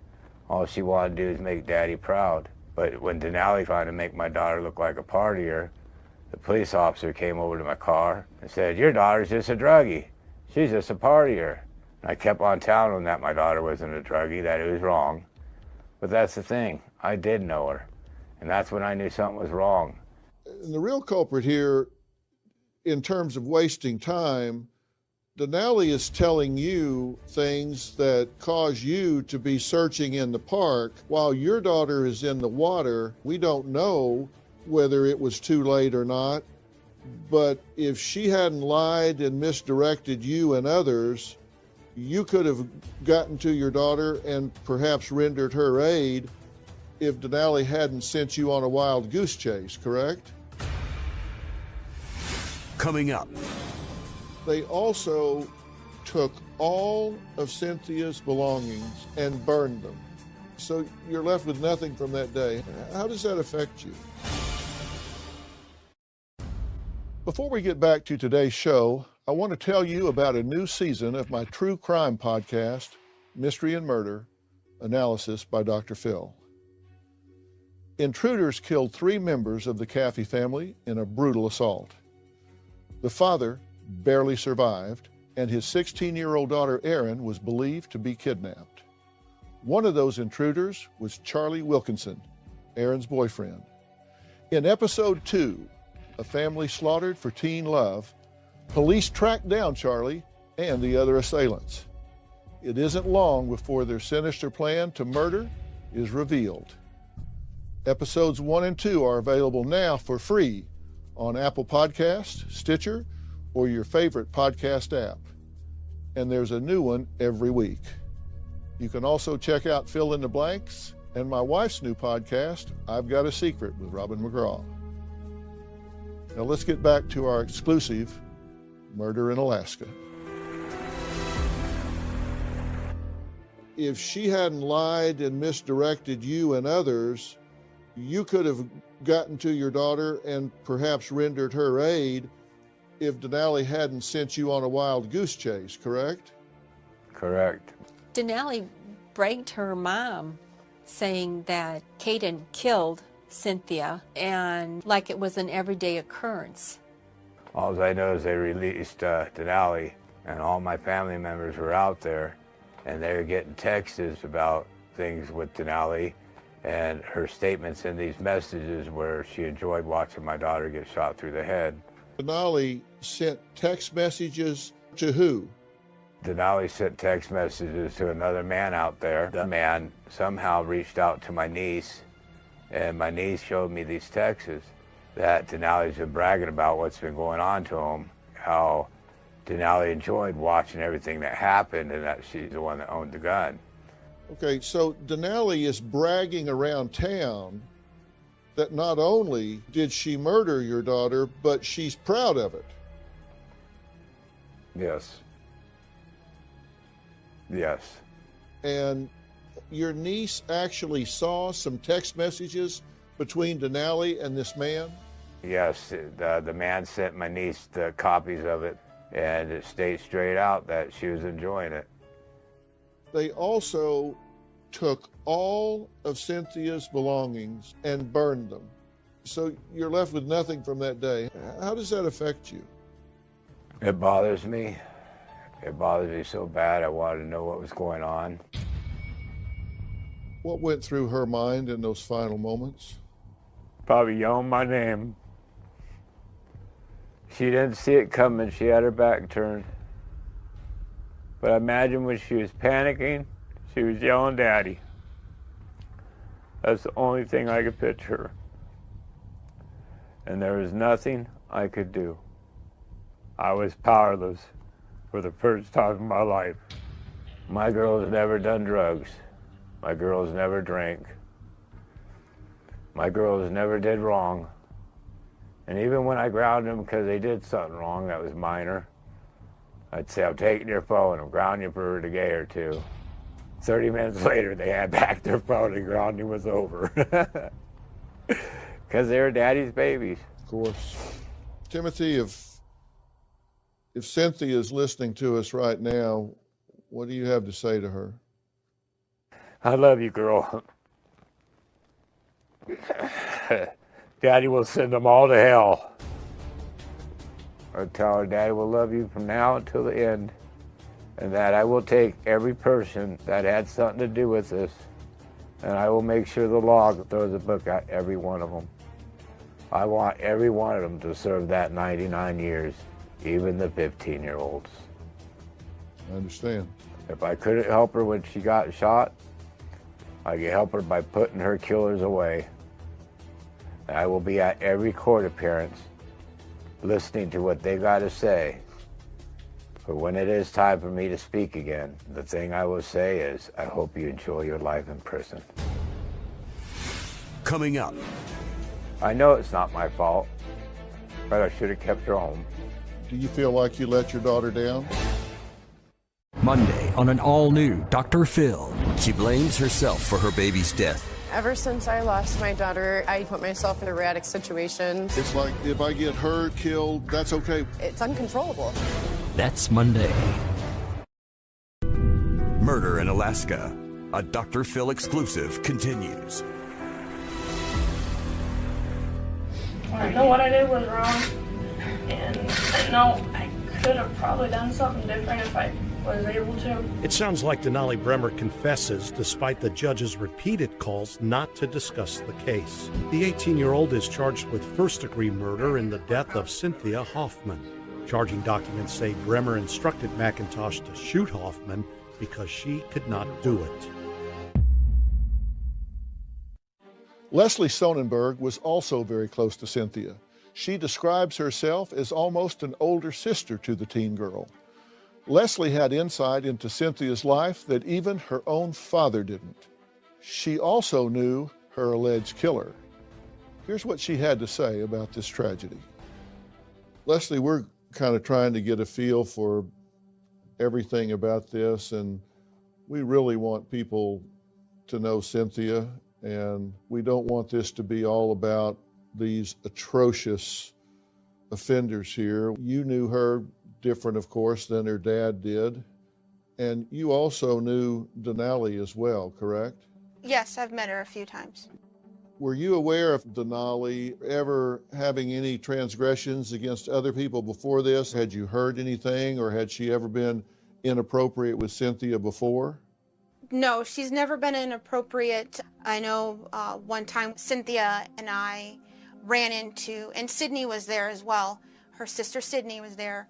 We ran into Denali at a Walmart, and she was talking to me, and at that time Denali was pregnant. You know, I was like, oh cool, you're pregnant. Do you know what you're having? It's a wonderful news. And she goes, I can't wait for this and it to be done. And I looked at Cynthia and I looked at Denali. You're 8 months pregnant and you can't wait for this and it to be done. It was a real shock to me that there was that disconnect. When we were done at Walmart, got in the car with Cynthia, and I said, how'd that make you feel to know that your friend said that? And she goes, I'm shocked to hear that.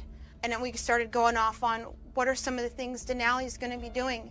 She goes, she's going to be putting her child up for adoption. And I said, I feel that is the best decision that Denali could have made. She did place the baby for adoption? Yes. Well, she's trying to play a role that she misses her child and she don't want her daughter knowing that your mom's growing up to be a murderer. Do you feel like you let your daughter down?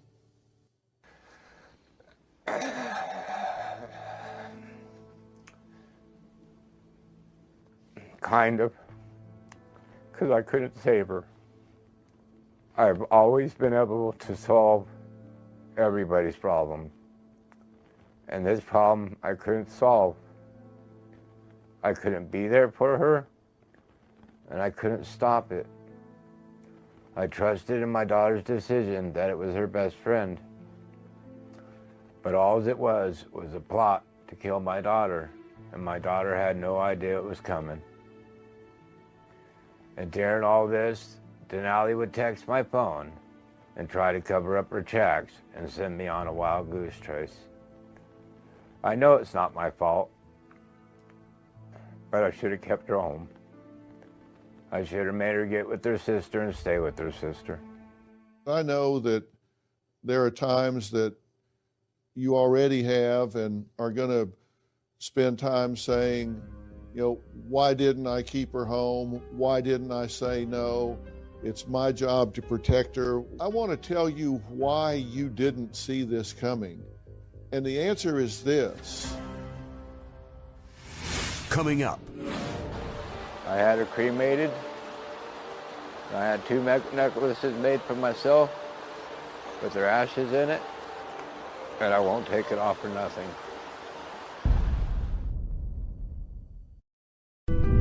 We now return to A Murder in Alaska, a Dr. Phil exclusive. Cynthia's father was desperate to go and see for himself the spot where his daughter took her last breath. Timothy believed that if he went to where Cynthia fought for her life, he would feel her presence there and have the answers he was seeking. He asked us to come along, and my producer, Sarah Carden, went with him to Thunderbird Falls. It is a beautiful place that is now filled with a foreboding darkness. This is the first time you've been here. This is the same path that your daughter Cynthia walked on the last moments of her life. Why did you want to come here? Needed answers. Wanted a sign. I don't know how cruel people could be. I don't know why somebody would set somebody up like Cynthia, so innocent. Do you feel like her presence is here right now with you? Yeah. I want all the answers. My mind won't rest until they go to jail for a very long time. Police say she may have been alive when she went into the water. What do you feel happened to her? That when she was shot, she was still alive, and then she got pushed in and drowned. She was twitching when she went down, still trying to call the police. And then they pushed her in the river. I live it over and over in my head again. It's not fair. I questioned my belief at one time. There's a purpose for this. The purpose was to take down all these people because they must have been doing it for a while. But I wish they would not have used my daughter's life to do it. What message do you want to tell your daughter in the last place where you know she was? That I love her, and I'll take all the ones that killed her, and I will make sure they never see the light of day again. Tell me about the cross you're wearing. It's important to you. Why? I had her cremated. I had 2 necklaces made for myself with their ashes in it, put their name on it, and her favorite song and her fingerprint. And I won't take it off for nothing. What would Cynthia want for you? Me to make sure that it never happens to anybody again. To make sure that the people can't ever do it to anybody again. That's what she would have wanted. I love you, Cynthia. Don't worry. They won't get away with it. Daddy will see to it. Hear my cry. I know that I love you.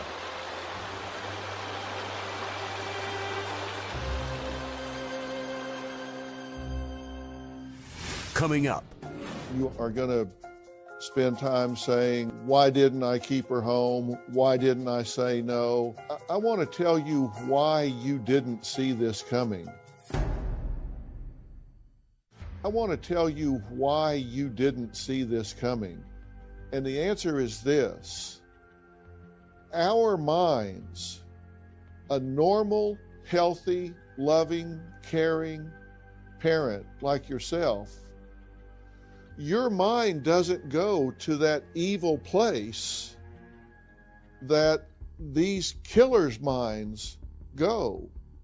And so it's just virtually impossible for you to anticipate something like this, because as a parent, you look at it and say, okay, she wants to go with her friends, so let me run through all the possible scenarios here.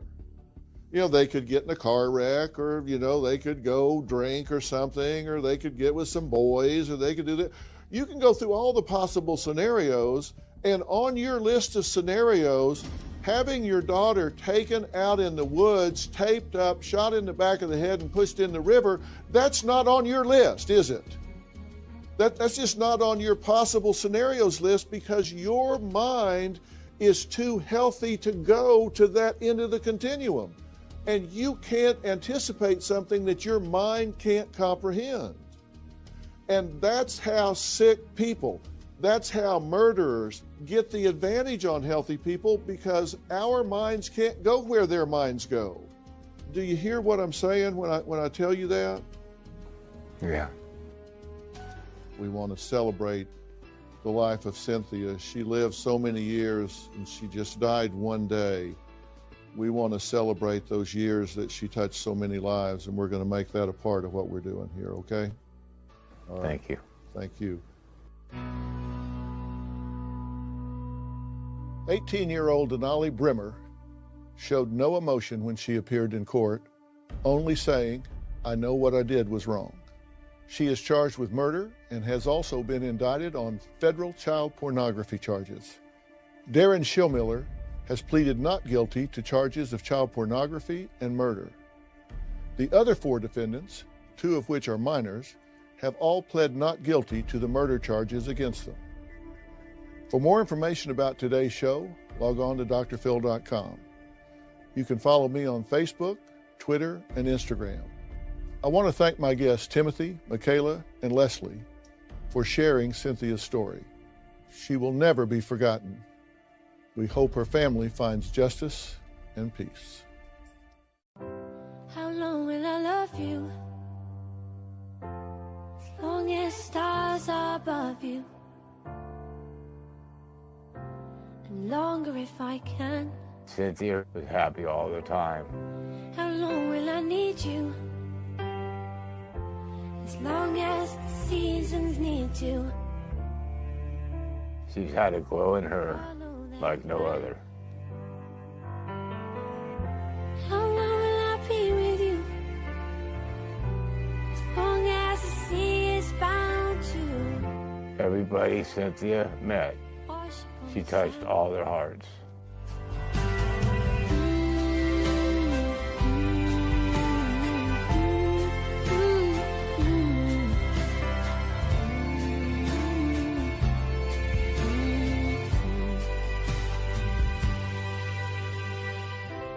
How long will I love you? As long as stars are above you.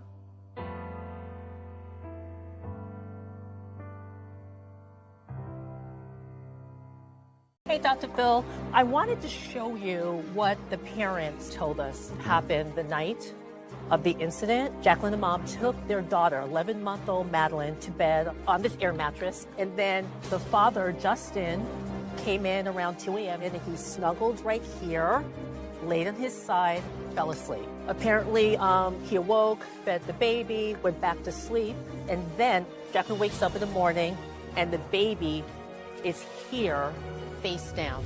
So somehow it works its way down during the night. Exactly. Now this air mattress had a hole in it. Yes, Justin said it had a slow leak. Okay. And Phil, look at this. There's no And support. this has the ripples in it, right? Yeah. Okay, And, she pulls the baby to her chest when she wakes up. Yep. It's cold, blue, Yep. lifeless at that point. Exactly. Okay. Now Justin says he attempted CPR that morning while they called 911. Baby didn't make it. Absolutely tragic. So tragic. All right, well, let's do this. Alrighty. Today on an all-new Dr. Phil, she blames herself for her baby's death. Ever since I lost my daughter, I put myself in erratic situations. But is her high-risk behavior? You actually destroyed your apartment, right? I smashed all the dishes, I ripped up the carpet, burned holes. It's uncontrollable. Driving her husband away? I have been with another woman. Well, other woman or other women? Woman. If you're not going to be honest, then this is just a waste of time. Today's going to be a changing day in your life. You've never had anybody working harder to bring you to the threshold of change than right now.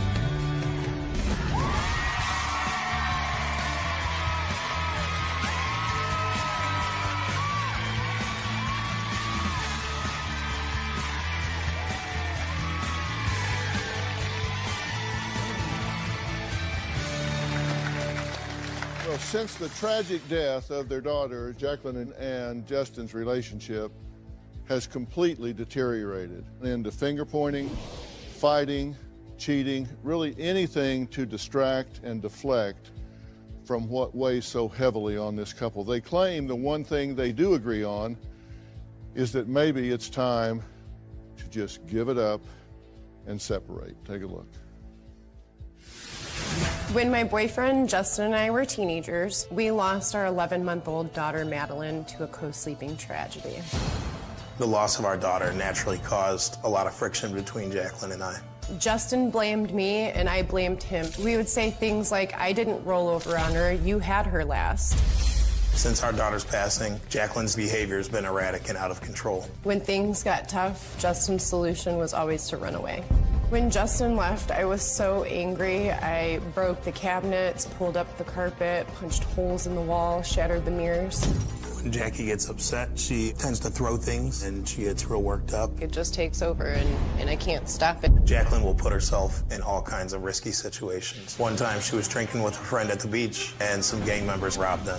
I've changed as a person. I'm a lot angrier and my mind constantly races. Last year we had an incident where Jacqueline was passed out at a friend's house in another guy's bed. I was seeing red. Jacqueline jumped in her car and took off. I was driving fast, went off the road and hit a couple trees, a telephone pole, and a mailbox. There's times where my adrenaline builds up and I have to find ways to get it out. You blame me for everything. You never take accountability, like saying I shouldn't have acted that way or I shouldn't have made you drive intoxicated. I feel like Jacqueline doesn't really care about herself. She needs to find happiness. I don't think we'll ever sort these issues out. I think this is us. I've come to the realization that this is pretty much just my life. If nothing changes, I fear I'll lose my family. If Justin leaves me, I feel like I will lose the memories that I have of Madeline. Okay. Well, I'm glad you two are here, and I'm very sorry for your loss. Thank you. It's unnatural to bury your children. It is. And just so you know, that is probably the #1 stressor that anyone can go through. Madeline was 11 months old, correct? Yes, sir. When you went to bed that night, was this an unusual sleeping arrangement, or this is what's referred to as co-sleeping? Had you done this frequently? This was, we went to bed with our daughter every night. I didn't breastfeed with her. I thought it would get that bond that we needed. And so I slept with her every night. It comforted me. It got, I was able to sleep more. There's a lot of benefits to it, but the danger outweighs those benefits. Yeah, but it makes common sense. I mean, does. to have the bond and the closeness and the togetherness. Yeah. And there are dangers. We'll talk about that throughout the time that we get together here. And were you comfortable with this? Yeah. Didn't seem wrong to me at the time. Right. And by the way, I'm not saying it's wrong. There are just safety issues associated with it, which you've come to understand. Tell me this. You have 2 other children, correct? Correct. And they're how old? Our son's 16 months and our daughter's 8 years old. Okay. And since the death, you've really had a difficult time adjusting to this, right? A very difficult time. And according to you, and really confirmed by you, you've been putting yourself in a lot of high-risk situations. Ever since I lost my daughter, I do put myself in high-risk situations. I was in a bad car accident that I was at fault for. You crashed into trees, mailbox, telephone pole. I mean, you just went totally out of control. How fast were you going? If I had to estimate, because I was erratic at the time, anywhere between 60 and 70 miles an hour. Sometimes the adrenaline builds up in me, and if I don't let that adrenaline out, it drives me completely insane. I get like these urges, or if I don't act on them, it's uncontrollable. Like When I see people putting themselves in high-risk situations, it tells me that at one level they don't value themselves as much anymore because they're not protecting themselves anymore. Sure. It's like, if I get hurt, killed, whatever, that's okay with me. Dr. Phil, that's exactly it. It's like this trauma, this current trauma might outweigh the past trauma. So I could deal with the car accident. I could deal with being robbed. I can't deal with the loss of my daughter. Part of that may be to distract from this past trauma. Is part of it to punish yourself? Yeah, I guess you could say that. It could be a way to punish myself. I can't look in the mirror. I disgust myself. Why do you disgust yourself?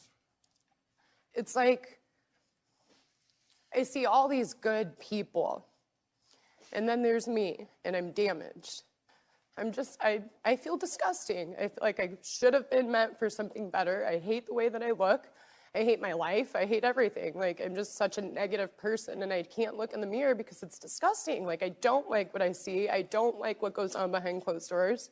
It's hard for me to look at myself. Why are you disgusting to yourself? Did you kill your baby? No, I didn't, but... Do you tell yourself you did? Yes. Then why do you tell me no? I asked you if you killed your baby, you said no, but you tell yourself yes. Why are you telling me one thing and telling yourself something else? I neglected my daughter that night. I am her mother and I neglected her. It was my fault. You're the reason she's dead. Yes. Yeah. Of course. That was my daughter. Her life was in my hands. What happened was I should have woke up. Like, it's disgusting. I'm disgusting. What type of mother sleeps through that, Dr. Phil? Me. That's me. It's disgusting. Then why do you blame him?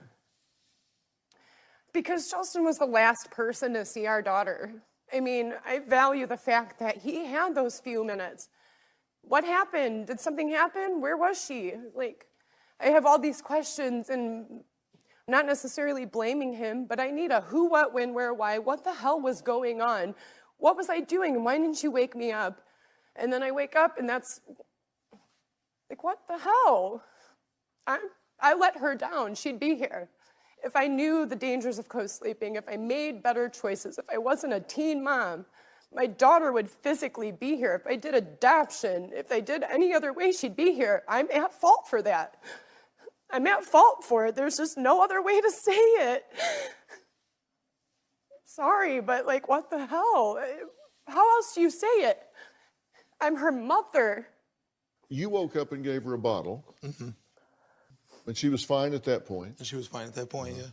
But you two, as we talked about before you got out here, you were sleeping on an air mattress. Yes, sir. In the floor. Yes, sir. And it had a leak. It did. Which means it was collapsing. Yes. Slowly towards the middle, and your bodies were putting weight on it. So everything was rolling towards the middle, and she was in the middle. Yeah. So this was folding up around her, essentially. Yep. Mm-hmm. Yes, it was. Well, there's even more to this than what we've talked about so far. Jacqueline says Justin doesn't consider being with 4 or 5 other women as infidelities. There's so much dysfunction going on here. She's putting herself at even more risk than you know. We're going to find out what all's going on more after the break.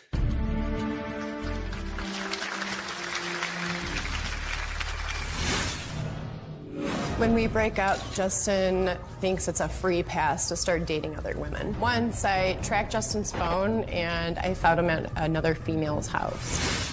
And later, you actually checked into prison for a couple of months. Maximum security prison as the minority. They were going to kill you that night. Yeah. So they had to extract you. I live for the adrenaline. I live for the stuff that people won't do. Tomorrow. Her daughter had to spend a month in a mental health facility just to get over a boy. From breakup I didn't know how to handle the situation. to breakdown. Elena told her mother at the suicide hotline that she was going to kill herself. If you know a teenager, this is a show Not everybody you lose is a loss. you cannot miss. She still has stuffed animals on her bed, and you've got her dealing with adult pain. Tomorrow. Then, on Wednesday, from military man to fighting his family. You're just sitting there, but you're going to jump out of the chair. Boom. You're on the attack. I just kind of lost it. That's Wednesday.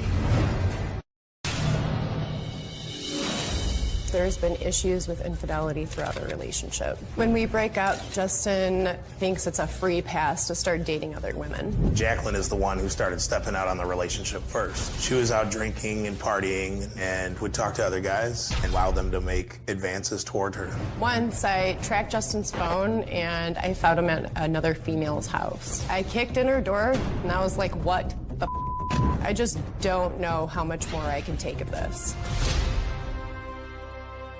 Jacqueline says Justin has been emotionally unavailable since the death of their baby daughter, and it's been 10 years since this happened. She says that he uses their frequent fights and breakups as a free pass to see other women. Now, when this happened, it wasn't too long after that you left, correct? Correct. Why? Well,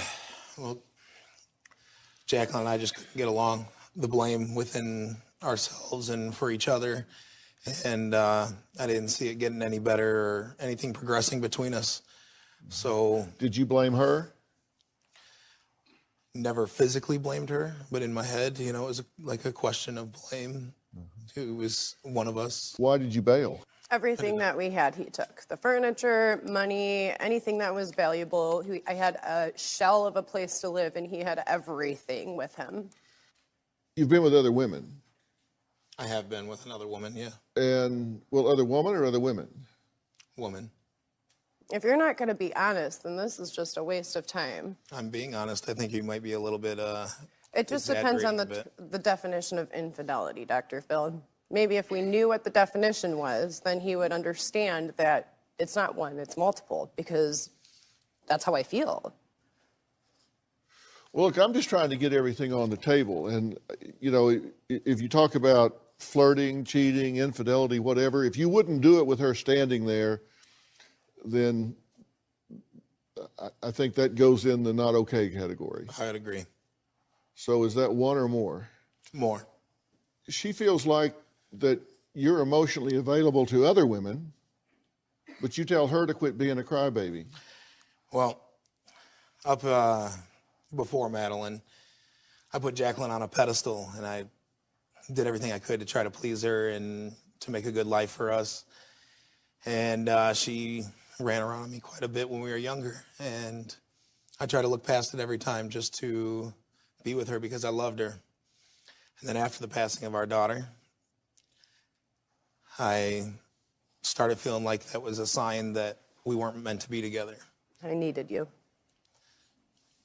I needed you and you left me. As well at that time. Maybe I was abusive, whatever, but you left me high and dry. It was just me. I had nobody else. So I went through all of that by myself. So I was still there for you. I needed you. I just wasn't living with you.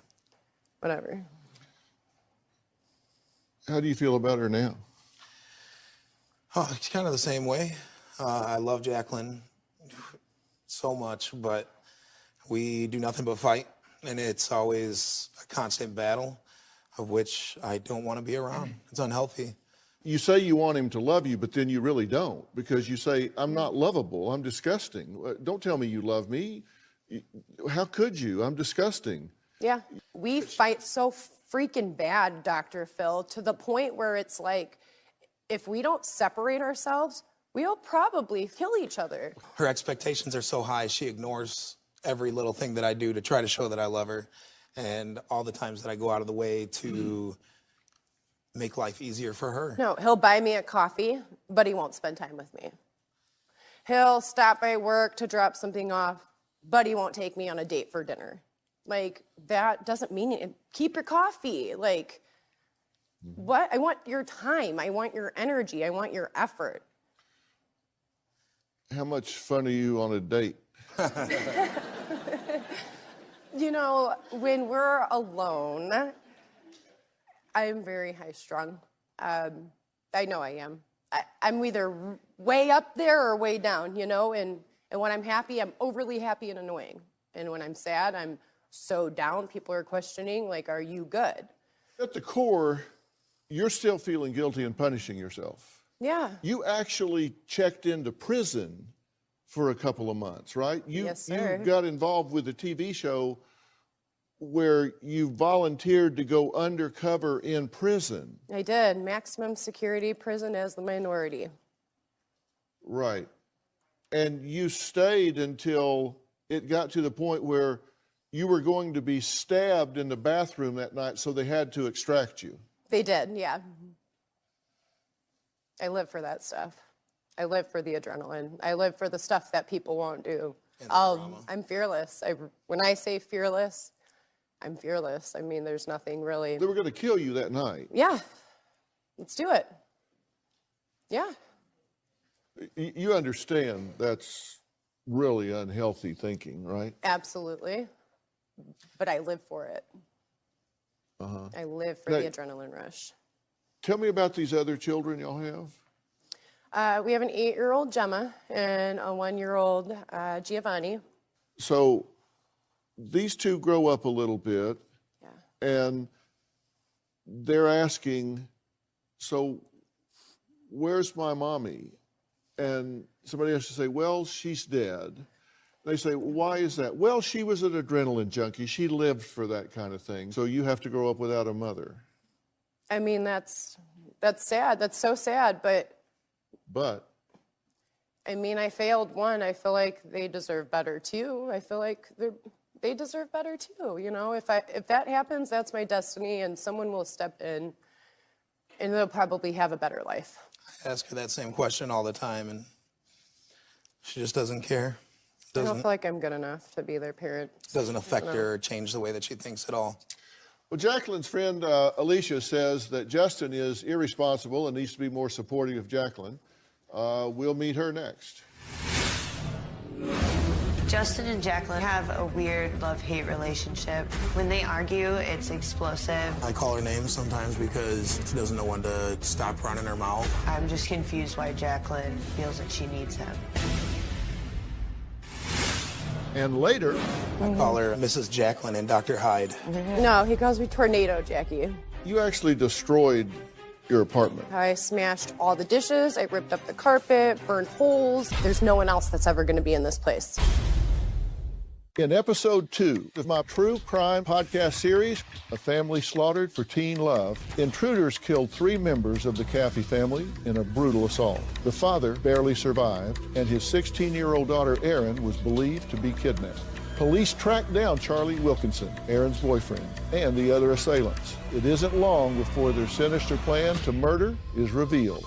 Episodes 1 and 2 are available now free on Apple Podcasts, Stitcher, or your favorite podcast app. On more than one occasion, Jacqueline's poor judgment and bad behavior has put us in harm's way. Justin and I met up with some coworkers around 2 a.m. Next thing you knew, a bunch of guys surrounded us and took our car keys. I had a pistol stuck to my head, and another hand came around the side and pulled my chain off. They took us out of the vehicle, forced us to our knees. Meanwhile, there was another guy back here that had me by my hair and was talking about how he was going to sexually assault me. A scary moment for sure. The police came and they're like, I can't believe you guys are alive to even tell us what happened. Well, that robbery is just another dangerous scenario for Jacqueline and Justin, whose 11-month-old daughter, Madeline, tragically died while they were all sleeping together on the same bed. Now, Jacqueline's friend Alicia says they have been blaming each other ever since. Take a look. Justin and Jacqueline are both excellent people, but their relationship is too volatile. When Jacqueline and I are fighting, I'm always on edge, walking on eggshells. There's no gray area. It's either we get along or we act like this. After the loss of Madeline, Justin left Jacqueline, took the money out of the bank account, and left her with basically nothing. When they argue, it's explosive. Once they were fighting about bills, and Justin poured coffee on Jacqueline's lap. Jacqueline screamed at Justin, and he called her a dumb bitch. I call her names sometimes because she doesn't know when to stop running her mouth. Eventually, I lash back out. And then that, in return, makes me counteract because I'm not going to be talked to like that. They have a weird love-hate relationship. I'm just confused why Jacqueline feels that she needs him. If we stay together, this is how it'll be, and I'm tired of it. I would like Dr. Phil to tell Jacqueline she needs to understand her worth and that she deserves the world. Either they stay together in a healthy relationship or they just need to separate. Alicia, thanks for being here. All right, thank you. You've watched this whole thing unfold. Yes, since day one. I call her Mrs. Jacqueline and Dr. Hyde. No, he calls me Tornado Jackie. When I'm mad, Hurricane Jackie. Or a bitch. I'll destroy everything. Yeah. So what does she say to you when you talk to her about her responsibilities as a mother? She's great as a mother. Her responsibilities as a mother, other than her reckless behavior, you know, she does make sure that her kids are taken care of and that they are not in harm's way. But she does put herself in harm's way when she is not with her children and is upset. You actually destroyed your apartment, right? I did.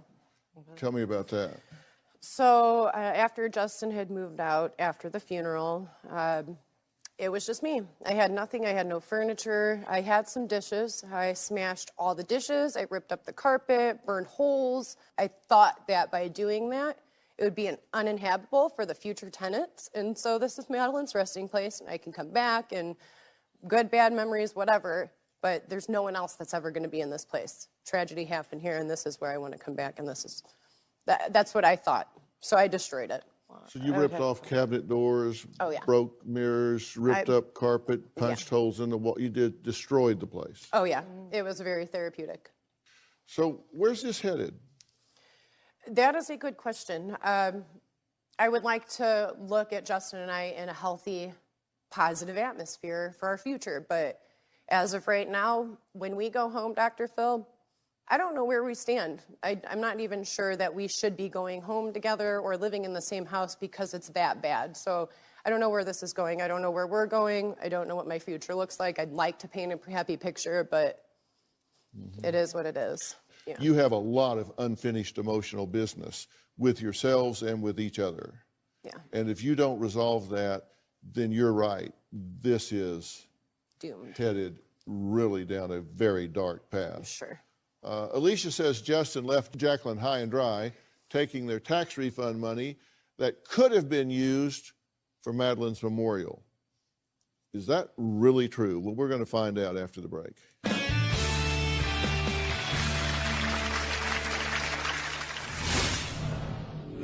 People probably judge me and wonder, you've been through that, how are you just fine?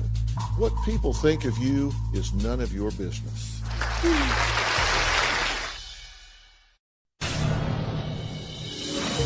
The funeral for Madeline was February 12th of 2009. We were advised that we should have a closed casket, but I said absolutely not. Getting through the funeral service was the hardest things that I've ever had to do. Our family and friends came together to help us take care of the expenses, and we were very thankful. The biggest issue that I still have is Madeline is in a mausoleum that has no nameplate, no picture, no date of death, no birthday. It's absolutely blank. I'm hoping that one day I'll be able to purchase those things, and maybe then I'll accept the reality of what happened. Well, Jacqueline says she and Justin blame each other for what happened to their 11-month-old daughter, Madeline. Madeline died while co-sleeping on an air mattress with the two of them. Now, the death certificate listed probable accident asphyxia as the cause of death. The key here is accidental. You know, people say time heals all wounds. That's just not true. No. You can do the wrong thing for 10 years, and it doesn't equal doing the right thing for one day. Right. And kind of what you've done is you guys have kind of done the first week of grief 520 times. Yeah. You've just done it over and over and over again. You're stuck in that loop. You've never progressed beyond that. And what you've done is, instead of staying focused on that, you've deflected from it by attacking each other and yourselves. Do you want to get past this? It is my life mission to get back on track. It is my life mission to be the person that I was prior to all this. Really? Really. Because it doesn't sound that way when I listen to everything you say. You know what it sounds like to me?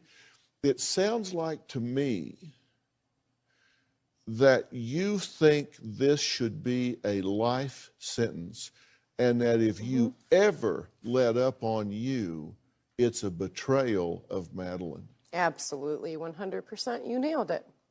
Yeah.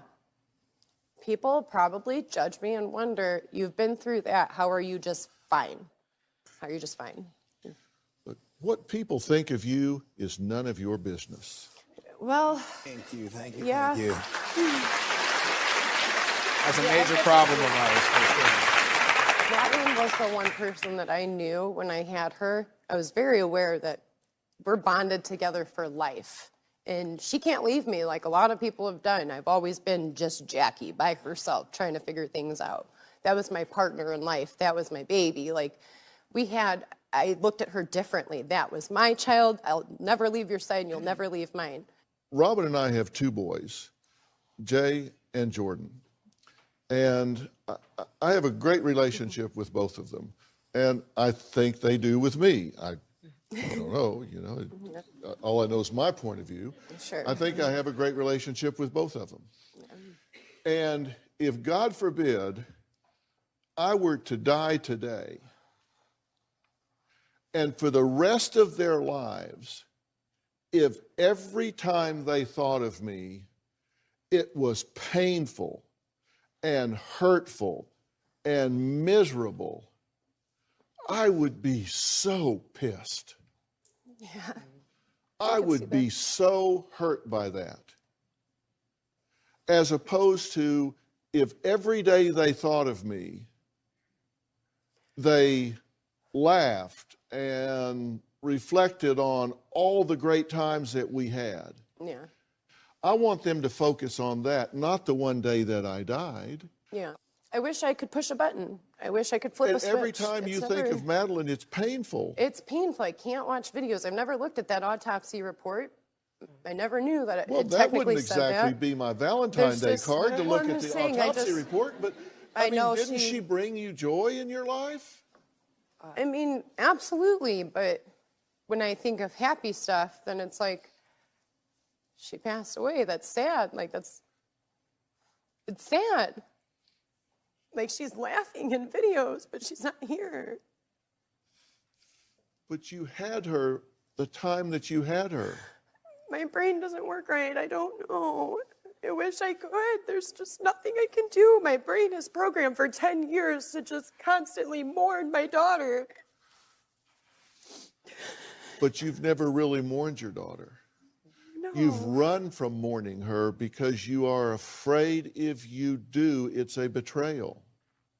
Yeah. It's not a betrayal. The betrayal is for her to be a source of pain for you for the rest of your life. What an insult to her. It was an accident. Was there intent here? Did you intend for her to die? Of course not. Did you intend for her to die? Never. Were you wrong? Yes, you were wrong. It is to co-sleep with a baby under one on an air mattress is a risky proposition. Anybody that has done the research and is in the know about those things will tell you that. But that wasn't you at the time. You now know. I now know, yeah. I was just a kid then. That's what sucks. Like, I There are a lot of factors that feed into this. You're teenagers. That's a risk factor for sudden infant death syndrome. Tomorrow on an all-new Dr. Phil. Her daughter had to spend a month in a mental health facility just to get over a boy. From breakup to breakdown. I didn't know how to handle the situation. Not everybody you lose is a loss. That's tomorrow. Before we get back to today's program, I want to tell you about what we have coming up Thursday. Now, the holidays are a time for family to get together. Now, Janine and Nathan are a couple who have an extreme version of this. They thought it would be mutually beneficial having Janine's 70-year-old mother, Liz, move in with them when she couldn't afford her building's rent increase.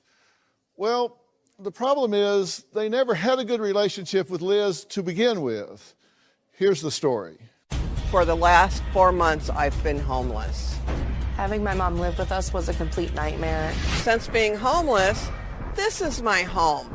This is my car, Sylvia. Rather than offer to help out around the house, she would just complain of how things weren't getting done. I've been living out of my car. Everything I need is right in here. On this side, I have my purse. I have my grocery store down here. I told her that she needs to find another place to live. Blankets and a pillow. I have a bag down here that has my toiletries because I sleep in the back seat.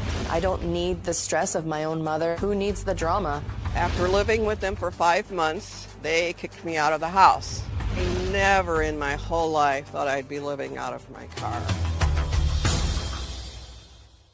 Well, on Thursday, we'll find out how Liz has been living on the streets. Plus, she speaks with her daughter and son-in-law for the first time in months. Janine claims that her mother, Liz, was never a responsible mother, always prioritized men over her. But Liz, she is outraged that at 70 years old, she's having to live in her car and take showers at truck stops. Maybe she should have considered getting a job. I mean, she looked pretty able-bodied to me. Anyway, that's Thursday. You don't want to miss it. All right, now let's get back to this family.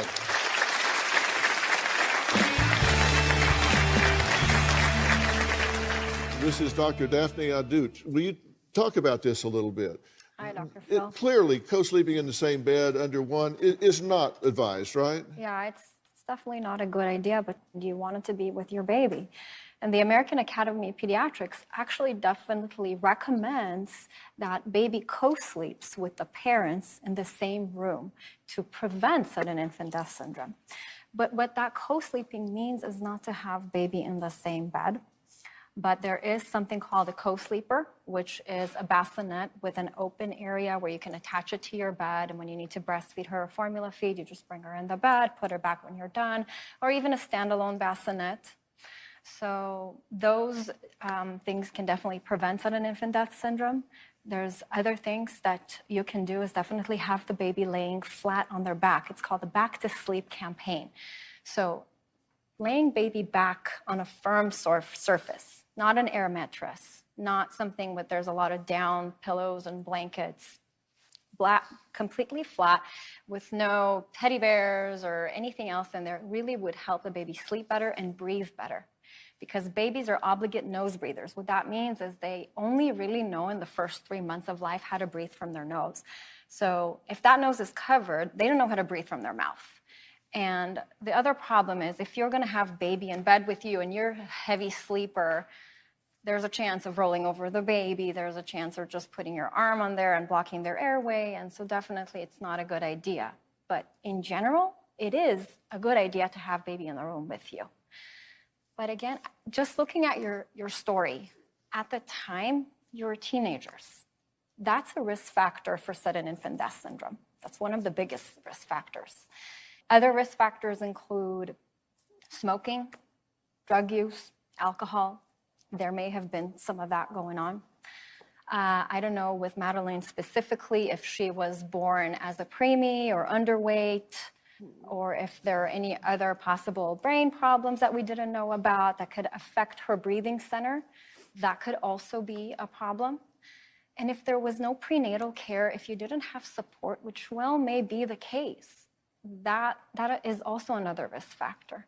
Just as Dr. Phil was saying, you had the best intention in mind, but what I do with my patients is I just definitely give them that anticipatory guidance of making sure that if you're gonna be taking care of your baby or if someone else, make sure they know to completely lay them flat on their back.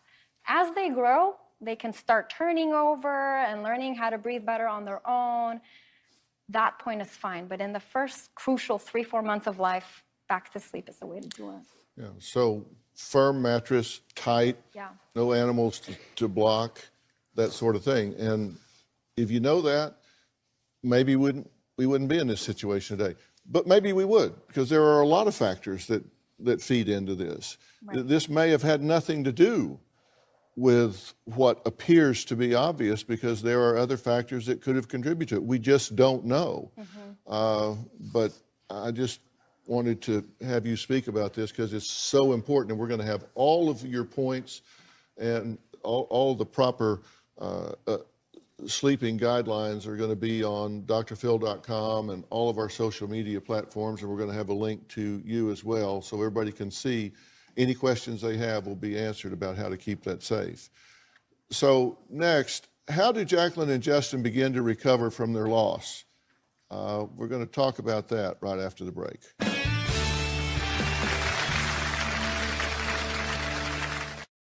If you're going to be in the Los Angeles area and want to watch a live taping, visit drphil.com and click tickets. Tickets are free, and I hope to see you soon.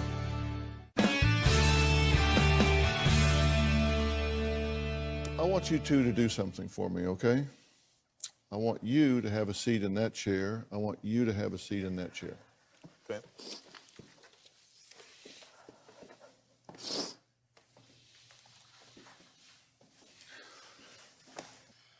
Now, the first thing I want you to do is look at each other. And Jacqueline, you're looking at Madeline's father. You don't have Madeline, but some of her is here in him. The only part of Madeline you have left in this world is in him.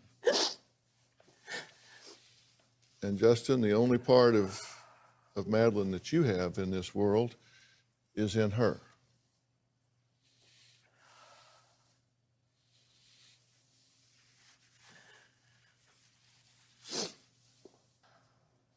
sometimes we express hurt and fear and frustration as anger because we're so afraid that it's going to catch up to us. Jacqueline, I want you to tell Justin, I have been projecting my pain about losing Madeline onto you because. I've been projecting my pain about losing Madeline onto you because I just feel like I let you down. I feel like I let our daughter down. I feel like you turned to me a lot during those times to teach you how to be a father, and I didn't give you the correct instructions, and I don't give you enough credit. You are a really good dad, and that's my favorite quality about you. Thank you. Justin, I want you to look at her and say, I've projected my pain about losing Madeline onto you because. Look her in the eye, don't look away. I projected my pain from losing Madeline to you because being together reminds me of Madeline and the way things should have been and the way that they can never be. And I love you, and I'm sorry. Sorry, too. And I appreciate hearing that.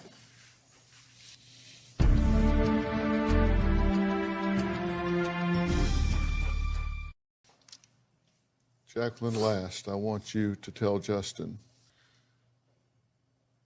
my love for her was so pure because.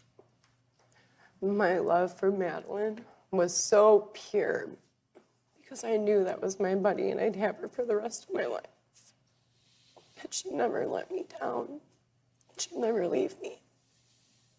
Our bond is just so greater than I can put into words. She wasn't just a baby. She saved me. I needed her more than she needed me. Tell him nobody could have loved her better. Nobody could have loved her better.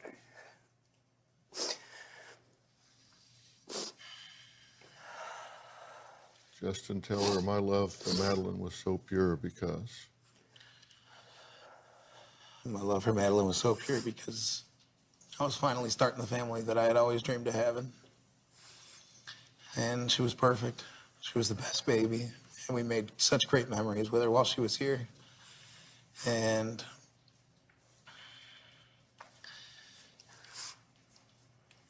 I had so many goals and dreams for us all together. And she may be the reason that we are still together today. Trying together to make things right. And the love for her.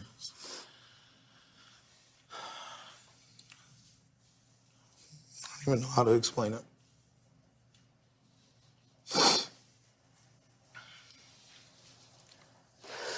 Jacqueline, look him in the eye and tell him we're not going on like this and we're not quitting either. We are not going on like this and we're not quitting either. Can you say the same to her? We're not going to keep going on like this. There's no quitting.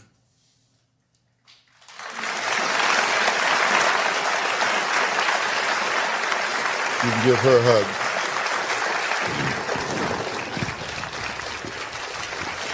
Thanks for being here today. We'll see you next time.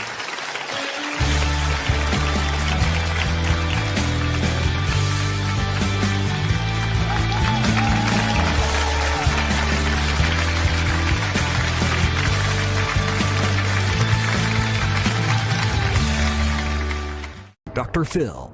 From graduating boot camp with honors to attacking his 20-year-old sister and assaulting both of his parents. You're just sitting there, but you're going to jump out of the chair. Boom, you're on the attack. I just kind of lost it. These things are not impacting me or my wife. My parents are in denial of how bad I am. If we're here to try to make it okay, I can just blow smoke and we can be done in 5 minutes. Today's going to be a changing day in your life. You've never had anybody working harder to bring you to the threshold of change than right now.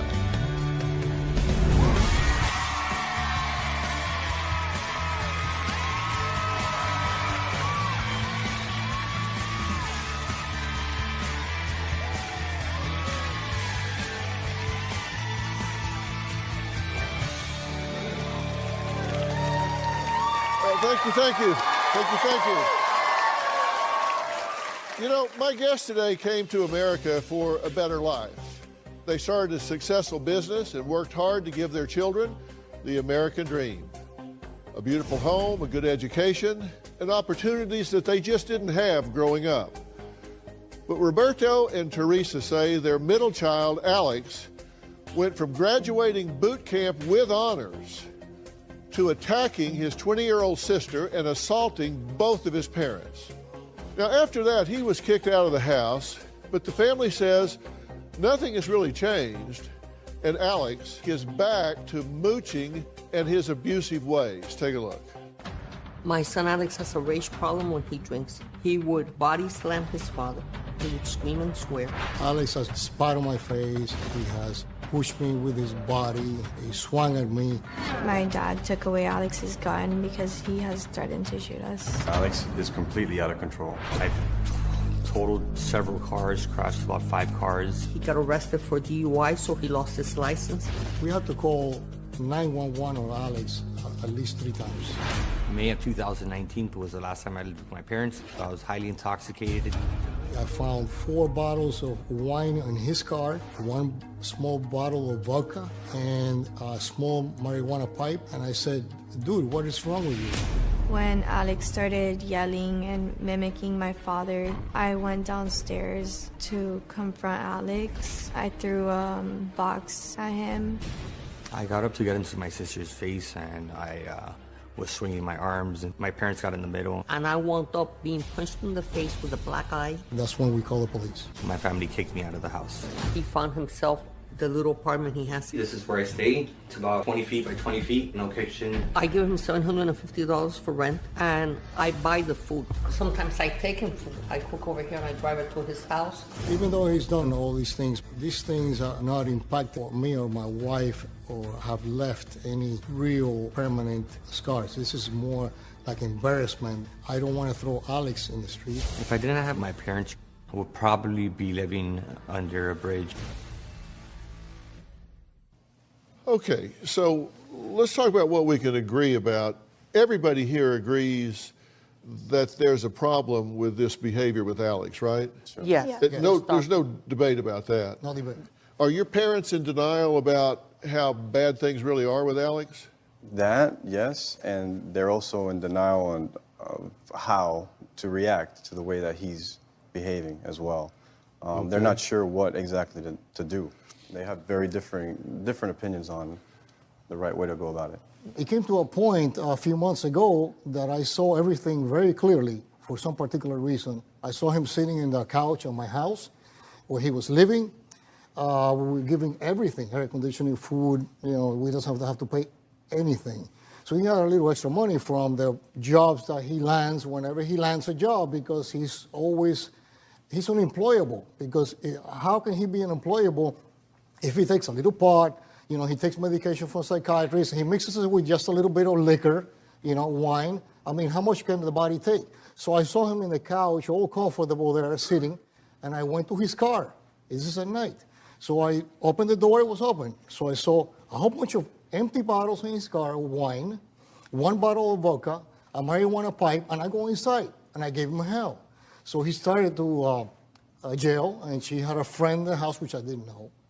And all of a sudden, she comes downstairs, we get into a commotion, he gets violent. So I called in the police, and I threw him out. I had enough of him. I mean, how much can I put up? Apparently a lot, because this has been going on a long time. A lot of years. Are you enabling him? Right now, I'm paying his rent and buying him food, because after the psychologist told me that he is bipolar, I figured that someone to behave this way is mentally ill. Okay, now answer my question. Are you enabling him? Yes, but as a mother, if I don't give him the money for the rent, he's going to be living in the streets. Excuse me, Phil, what did you do yesterday? I gave him $20. Why? What did he do with the $20? Do you know what he did with the $20? I assume he bought some kind of toxic substance to put in his body. And he showed it to his sister. What the hell is that? When we say enable, it means without that help, he might not be able to get the alcohol. He might not be able to get the drugs. He might not be able to maintain the lifestyle if he didn't have somebody helping him. Do you give him your credit card? No. Mom, you're going to tell me he doesn't have your credit He card? has your credit card. He has my credit card. Let's be honest, Mom. He has your credit card? This is not the time for this. To buy things. I didn't know Sometimes I this. give him the credit card, not all the To time, buy so he what? can buy groceries. Okay, what you said was no. Yes, I give him the credit card so he can get groceries. What you said was no. And my point is, the fact that you corrected after being called out by your family is one thing, but my point is you said no. Now, what is the deal here? Are we here to be honest, or are we here to sugarcoat this and try to make it okay? Because if we're here to try to make it okay, I can just blow smoke and we can be done in 5 minutes. No, sir, I won't. I mean, seriously. I can say, hey, you know, he's a good boy and this will turn around. Don't worry about it. Let's go to commercial break. No, I want to help him. Helping him is not enabling him to do drugs and alcohol and live for free so he's not required to be everything that he can be. You've allowed this young man to regress to a mental emotional age of about 14. He's sitting around like a sullen teenager living off of his family. I feel like she's enabling and disabling him. And it's a shame because he's shown that he can make things happen. It's just there's no reason to if there's no real pressure. Yeah, you've been listening. That's what I just said. Yeah. And you've been writing in since 2016, right? I have, you've been writing in for years trying to get help I'm here. frustrated. I've said the same thing that you've just said to her, but I feel like she needs to hear it from someone else. That's why I've been writing in, because I can say it till I'm blue in the face. But until somebody that matters doesn't tell her, and doesn't change this dynamic, then it's never going to end. Yeah, he's been writing in for 4 years. Yes. He wrote in 16, 17, 18, 19. He's been writing in trying to get help. So what does Alex have to say for himself? Well, let's find out. We're going to add him to the discussion when we come back.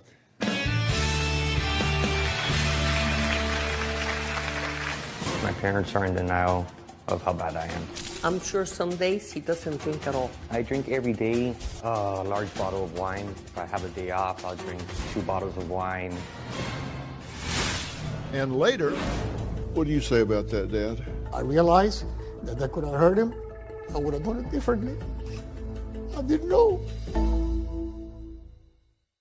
Tomorrow, Having my mom live with us was a complete nightmare. she said her mother turned her in Child Protective Services wanted to talk to me about dirty dishes. and called 911 on her grandchild. You called the cops on a 6-year-old because they wouldn't give you your phone back? I didn't call. Yes, you did. Then she kicked her out. This is my home. This is my car. Sylvia!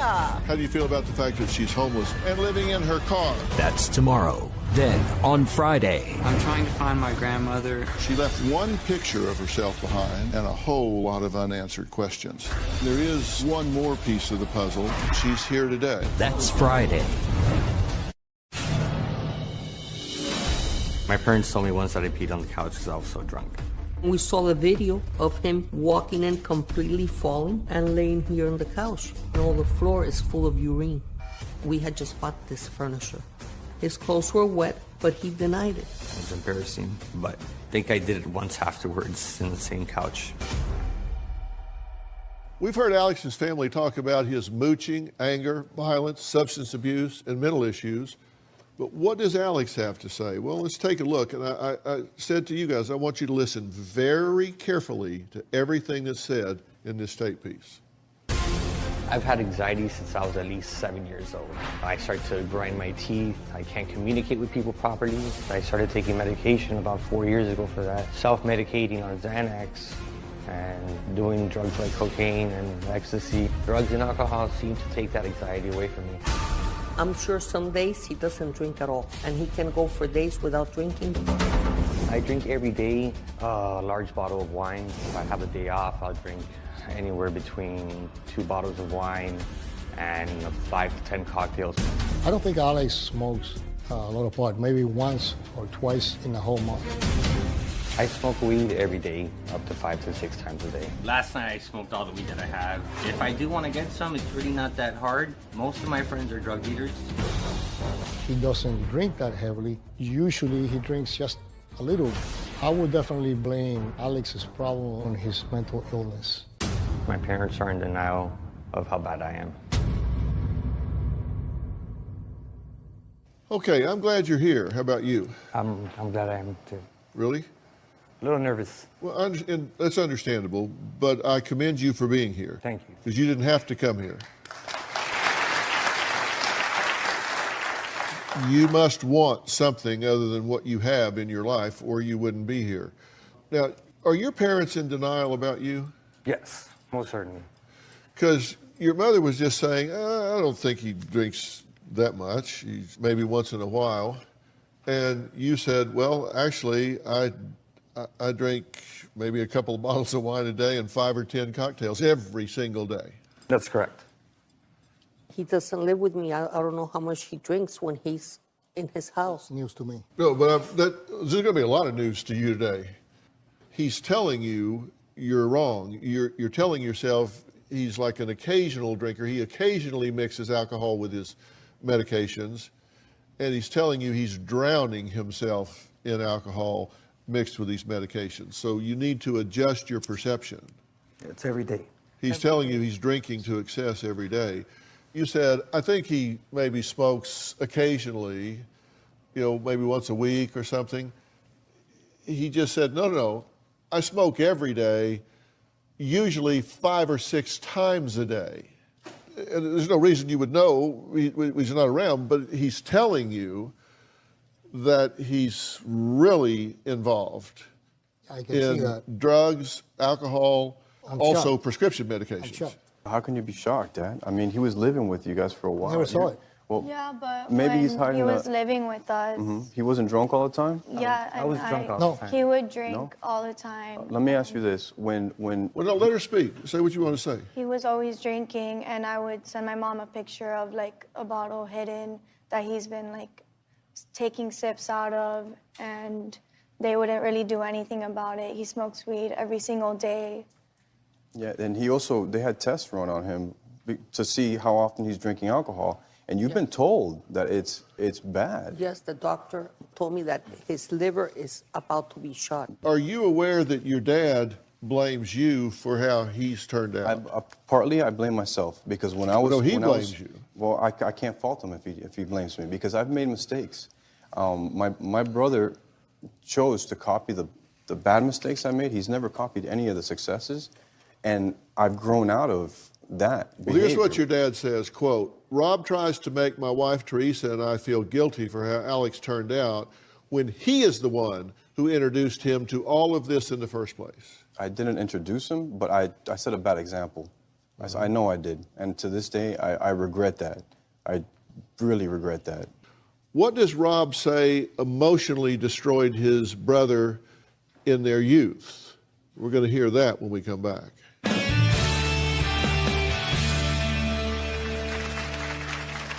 I was mentally abused by my dad. He would spank us naked in front of a mirror while we looked at ourselves crying. And that's something they do to Iraqi war prisoners. Getting spanked naked, it's shameful.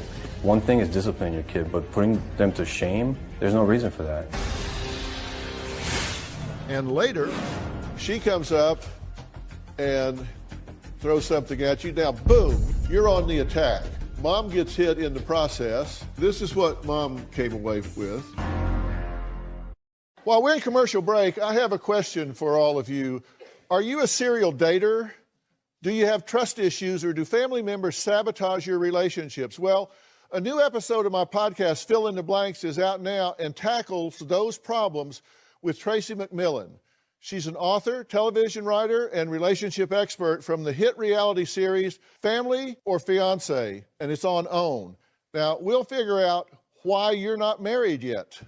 You don't want to miss this one. And it's available for free on Apple Podcasts, Stitcher, or your favorite podcast app.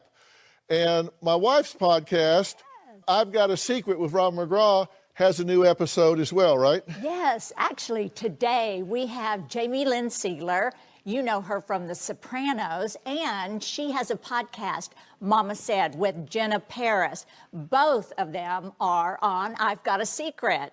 We discuss the good, the bad, and the real of motherhood. And all of us get personal about our mothering fails, our wins, and our completely laughable moments. So we have so much fun. Yeah, she has no filter on this podcast, trust me. When I say secrets, I can't keep a secret, so Yeah, no it's secrets. Not a secret till you tell it. It's available now, and you can find more information at I've Got a Secret with RobinMcGraw.com. Okay, let's get back to today's show. I feel like the last time my parents were proud of me was over 10 years ago when I was in the Army. Alex did great when he joined the Army. I went to airborne school. I went to air assault school. I became Soldier of the Year for South Florida. He graduated with honors. I do not know why he was discharged from the Army. I told him that I just didn't want to go overseas. That wasn't the case. I tested positive for marijuana. I was kicked out of the military. Well, I believe that's the first time this family has heard the truth about what happened in the Army, and we'll talk about that in a minute. But first, Alex's brother Rob says that it's really their father who has contributed to his brother's downward spiral, and here's why.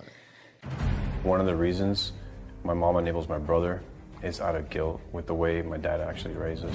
I was mentally abused by my dad. When I was young, my father would call me names, call me a coward. My dad would grab us, butt naked, grab us by the arms, and blast us with a belt. He would spank us naked in front of a mirror while we looked at ourselves crying. And that's something they do to Iraqi war prisoners. Getting spanked naked, it's shameful. One thing is disciplining your kid, but putting them to shame, there's no reason for that. My brother handled taking that abuse horribly, and that definitely did emotionally destroy my brother. My father does make me feel worthless, like I'm not a loser. And since they stuck with me, I kind of became somebody like that.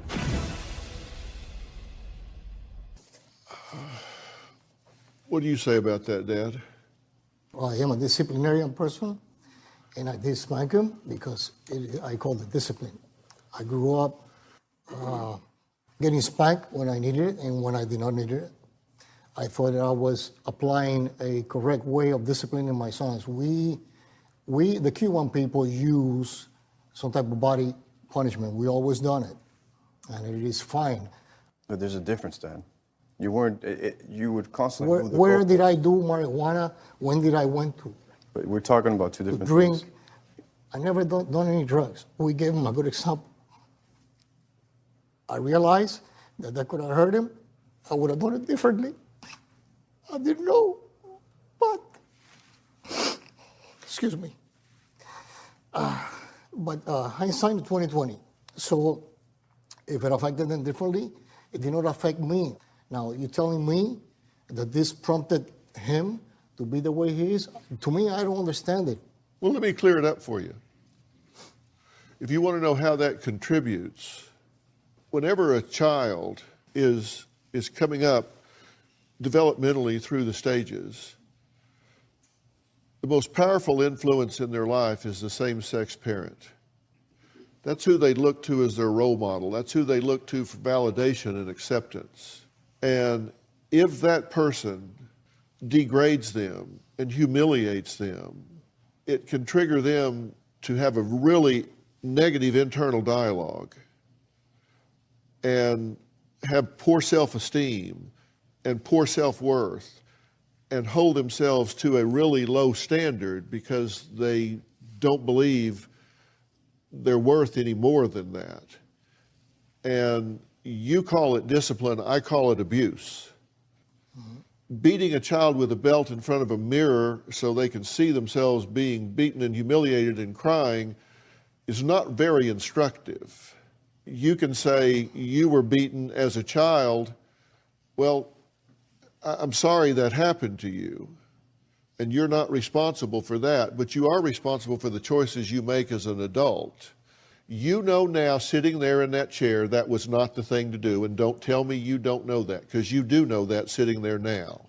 You may not have known that then, but you do know it now. I do agree. I have matured, I have read, and I have learned. I am sorry about the abuses, but I thought that I was using discipline, and I was wrong. Now I know it.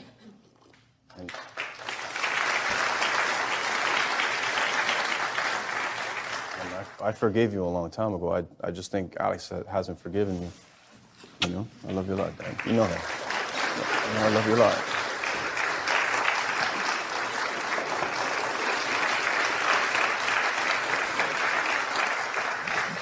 Do you believe him when he says that?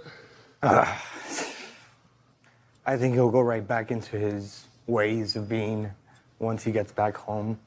If Alex can't keep a job, the question arose to me early on, where was he getting money? We know where some of that's coming from. We'll talk more about that when we come back.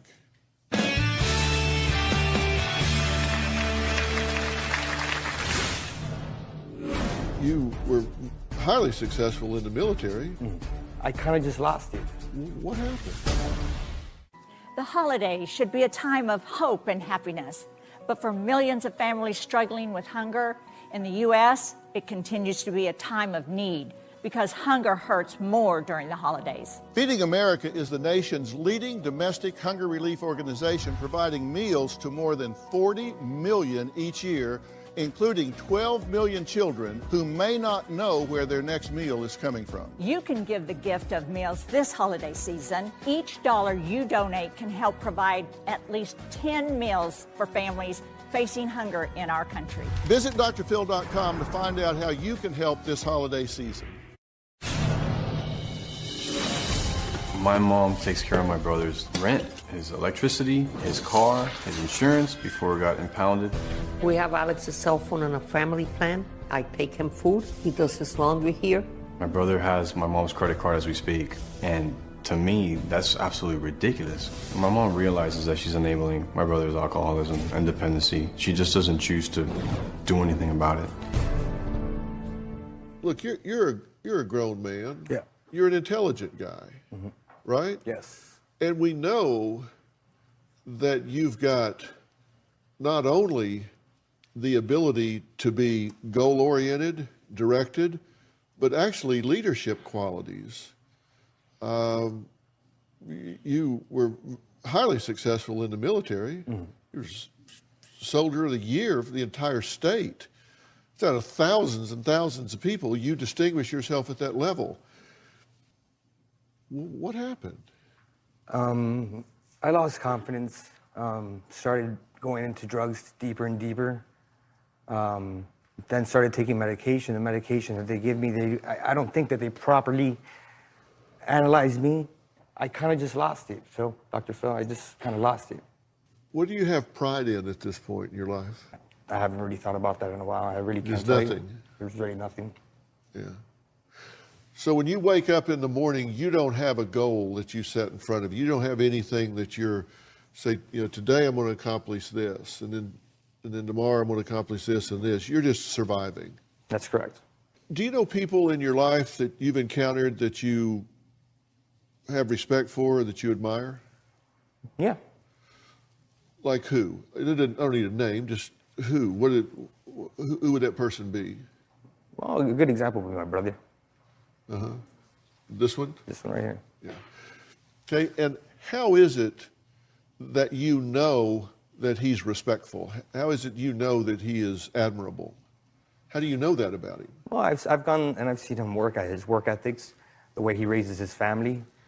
And you know that because you've observed it, right? I've observed it, yeah. So you've watched him show up for work every day. You've watched him advance in his career. You've watched him be a responsible father. You've watched him lead his family, right? Correct. So this is very important. The way we form images of other people is we make attributions to them based on our observations. We see how they do things, and so we attribute to them responsibility. We attribute to them leadership qualities. We attribute to them being dependable. We attribute to them all the things that you're talking about. And you do that because you watch them. That's exactly the way you make self-attributions. You watch yourself and you see, what did I do today? And based on that, you attribute certain traits and characteristics to yourself. So if you watch yourself rage and scream at your mother, then you make an attribution to yourself and it says, I'm out of control and I'm a punk ass son, because you feel guilty about it afterwards.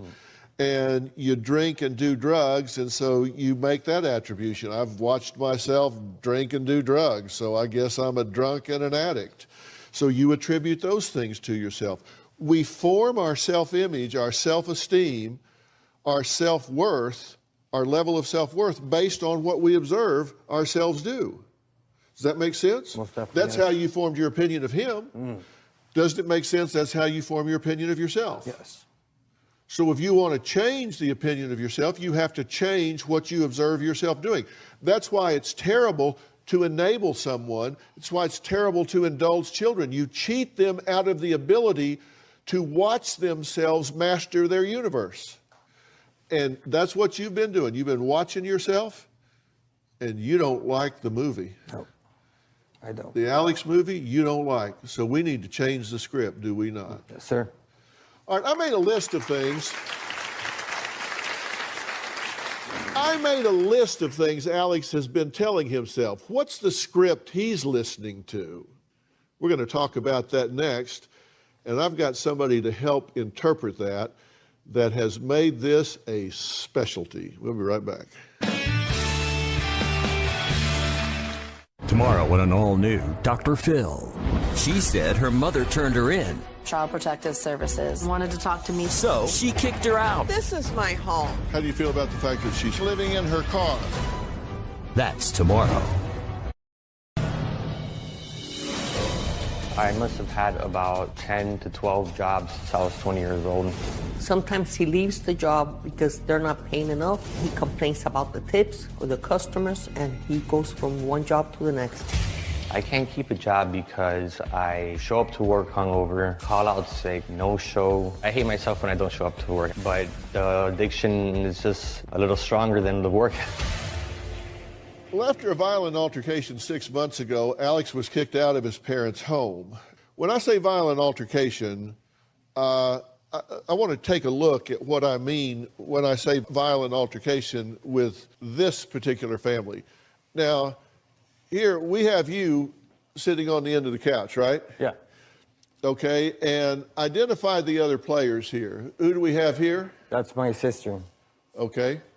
Now, she comes up. Now you're just sitting there, but you're going to jump out of the chair and throw something at you. Now, boom, you're on the attack. Now, your mother's here and your sister's there. Okay, now who's this player? My father. Okay, so we got mom, dad, sister, and you. And what was it you threw at him on the chair? A cereal box. A cereal box. Yeah. Mom gets hit in the process. And now they're pitting you against the wall trying to control you. Now dad's involved. Two girls are back here. Dad gets hit and pushed away. This is him bent over here, and you're back there. Just an average day at the Partridge Family. This is what Mom came away with. My friend was upstairs. They were asking what the noise was, and I was getting very embarrassed. So then I went downstairs and told him to be quiet, and he kept on doing it louder. And then the fight just escalated. Okay, can we agree this has to stop? Yeah. Now, I want to introduce somebody that is a very respected colleague of mine.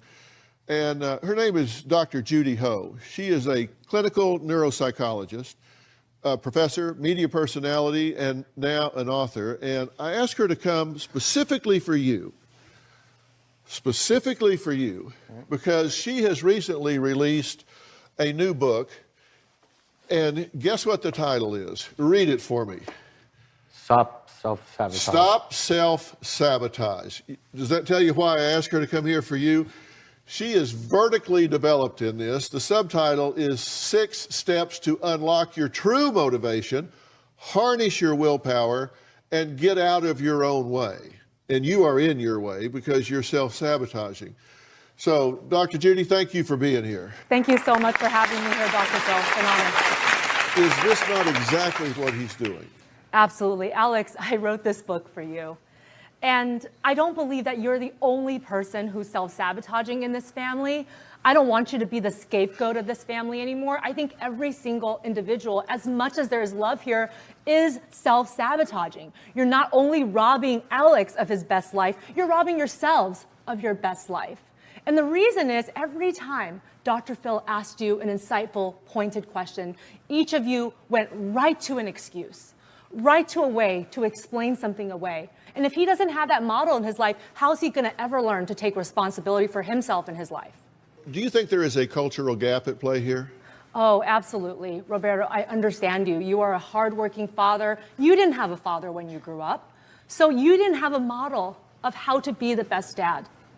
And for you to have come to this place and to have to look at your sons and your daughter and your wife in the face and try to own up to the fact that you did something wrong, I know that's hard. And Alex grew up in America, so he's looking at his friends and he's saying nobody else has this happen to them. And so he feels different, he feels isolated, he feels marginalized. And that's why you guys can't close that gap, because you didn't grow up with the same kind of cultural influences. It's not an excuse for him to go out and do drugs. I didn't do him. Right. Where's his excuse? No. I don't understand. I understand, but Roberto, I gotta tell you, every single person is different. And this is why I believe your whole family has come here. You're coming to seek expert advice from Dr. Phil to turn this around. So what do we do about that? That's the big question. We got to take a break. We'll be right back. Season 18 is underway. If you're going to be in the Los Angeles area and want to watch a live taping, visit drphil.com and click tickets. Tickets are free, and I hope to see you soon.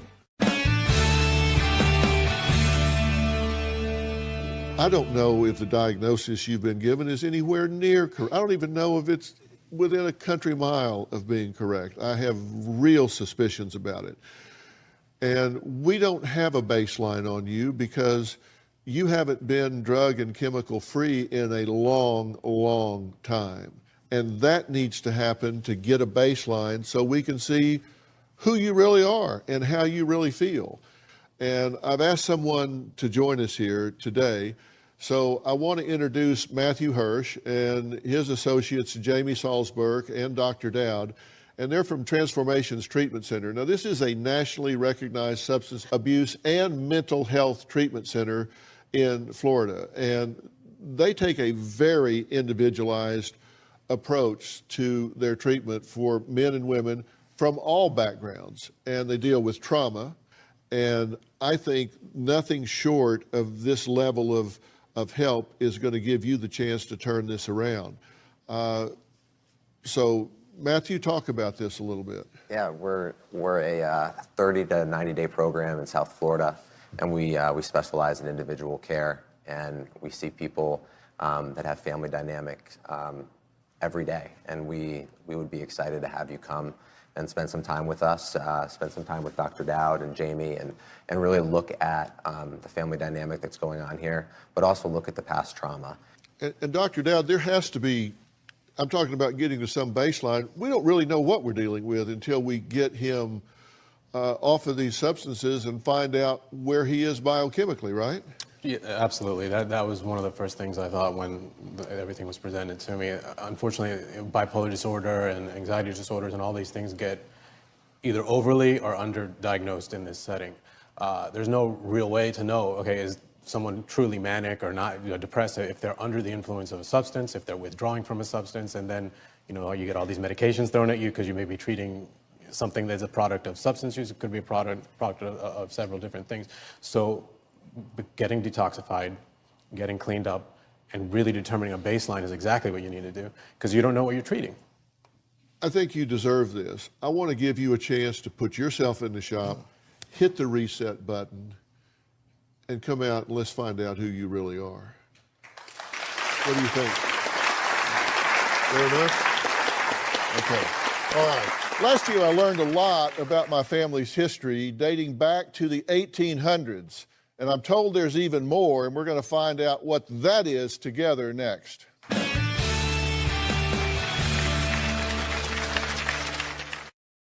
What's coming up on Dr. Phil? Visit our website and subscribe to our email newsletter. You'll get weekly updates, life strategies, and Exclusive video that you won't find anywhere else. Plus, on drphil.com, you can see sneak previews of upcoming shows. Log on today. Well, like many people, I've always been curious about my family history. Who were my ancestors? What did they do for a living? So last year, I partnered with MyHeritage to find out about the people in my family tree, and it was really fascinating. It's fascinating how little I really knew. They found information dating back to the 1800s. Take a look. We have a photo of your great-great-grandfather on your father's side. His name is Pascal Rice. Now, wait a minute. This is my great-great-grandfather. That is your great-great-grandfather on your father's side. Now, he was born in 1826, and he actually fought in the Mexican War. Well, he looks a little like me, I guess. And we also learned that you have a very impressive family tree because we found out that you are the 11th cousin 3 times removed of President George H.W. Bush. Really? Yes. That is an impressive family tree. Joining me once again is Yvette Corcoran, a consultant with MyHeritage. So welcome back, Yvette. Hi, great to be back. Thank you so much. You guys have kept digging. I understand you have even more information, and That's right. I am hungry to hear about it. First of all, let me tell you about that. MyHeritage is the world's leading website for discovering family history. Millions of users around the world use MyHeritage to go on and learn more about their ancestors like you did, Dr. Phil, and it's super easy to do. It is easy. And Robin also learned, you got into it as well. Yes, I found that to be so meaningful. I really, truly felt like you took me back, put me in the room with my entire family, and allowed me to meet every one of them. I loved it. I was astounded how much you found out of how little I had to do. It really is super easy. So using their powerful technology, MyHeritage actually does the searching for you. They make it super easy for anyone, anywhere, to go in and start clicking in and discovering their family history and ancestors like you and Robin have done.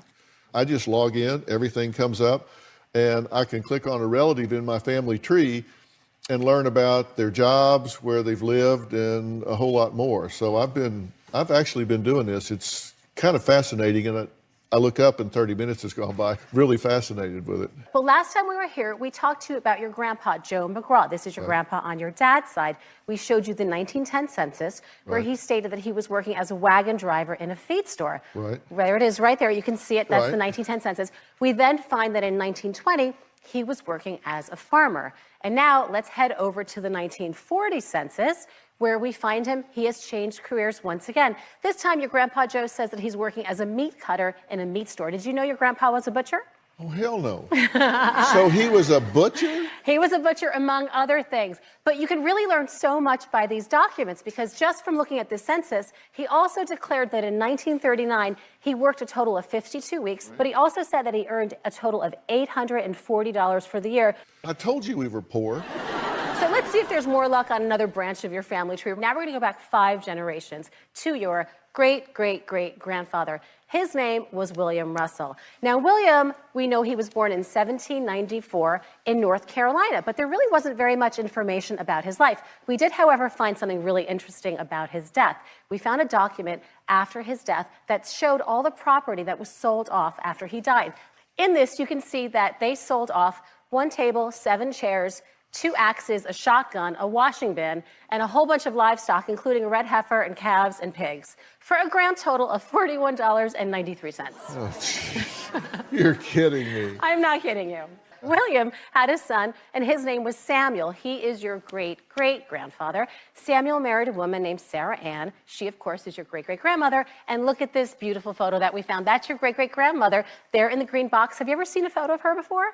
No, I never even knew she existed. She's there pictured with the rest of the family, and that photo was taken around 1877. Let's go back to Grandpa Joe McGraw. Last time we showed you his 1917 World War I draft registration document. Right. We have learned that service to this country runs on both sides of your family, because your mother's father, your maternal grandfather, also served. Now, we found his World War I draft registration document. His name is John Stevens, and that is it right there. It states that he was 30 years old when he registered. He was working as a farmer on his father-in-law's farm. Says that he had blue eyes, black hair, and was tall and slender.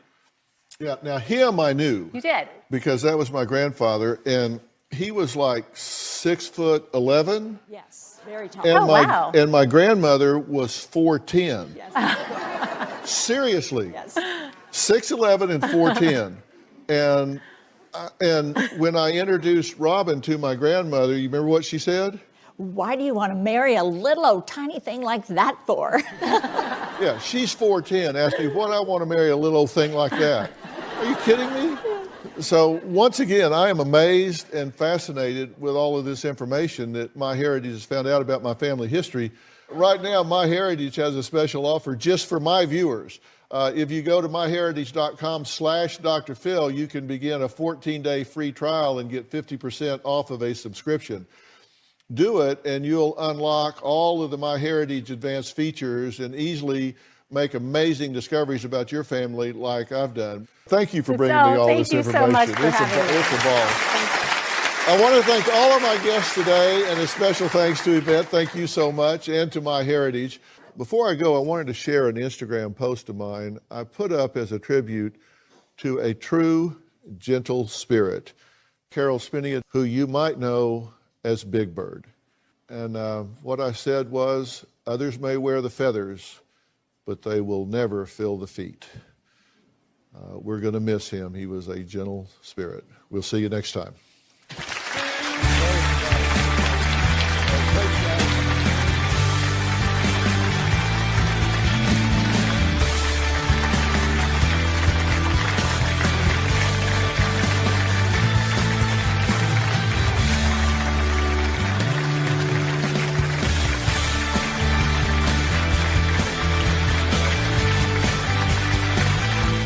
Chơi quá bình thường. Ê, quay 8 phút, quay 10 phút ấy, không thể nào đủ 50 cái một ngày được đâu ấy. Như thế thì sẽ không ngày đấy.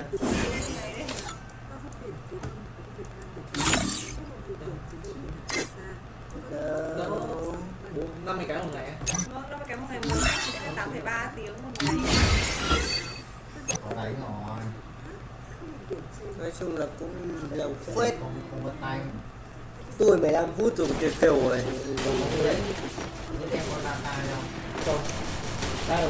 Trong 10 phút là cái gì? Đấy.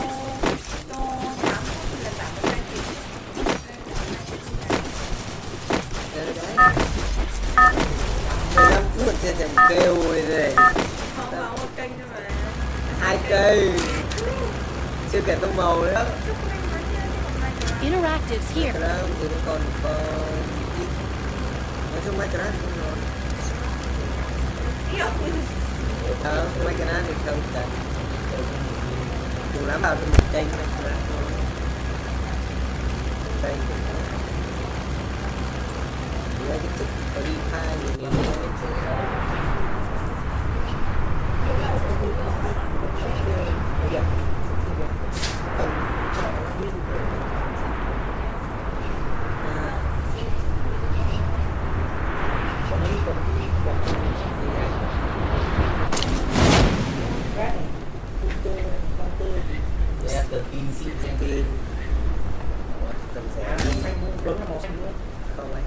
Vẫn màu đỏ. Ha, chiều máu hả?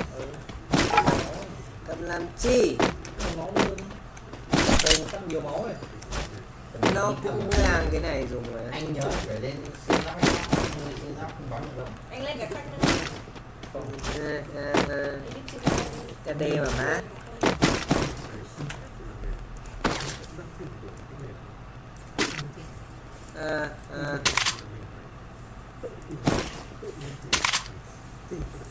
Lực.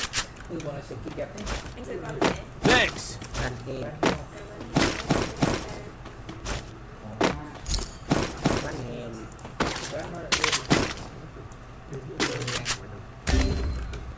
Vô nồi, cái điếu gì vậy? Tính ra là vừa mới chơi game được chưa được đến 1 phút rồi đó. Mà đã 2 thằng máu đời, 3 thằng máu đời rồi. Chúng mày đợi đấy, anh hồi sinh cho. Anh ấy phí, rẻ thôi, 50.000.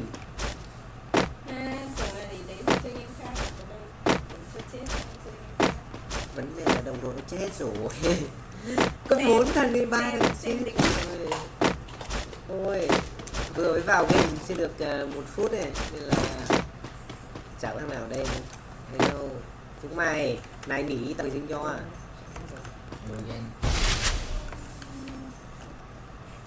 Đẹp lắm, tao phải cứu rồi nha. Không, mình vào đấy còn súng xịn ở đâu.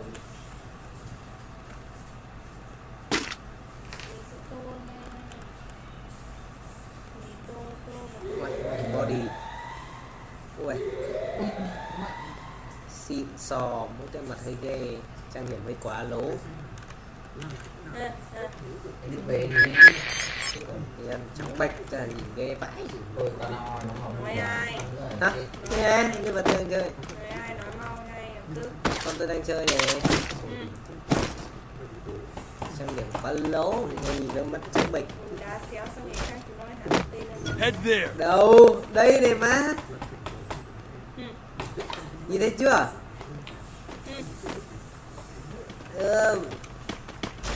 Ai biết được, tôi trước khi nói tôi đã suy tính cái kiểu gì luôn, tự nhột rồi nhưng mà Không chê tôi đánh phần trắng gì nữa. không nghĩ là một thật.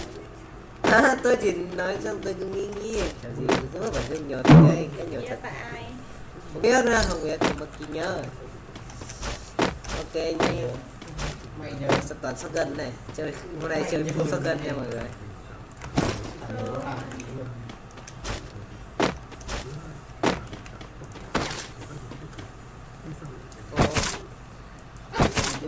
Shotgun. Hôm nay mình sẽ thử thách chơi shotgun nha.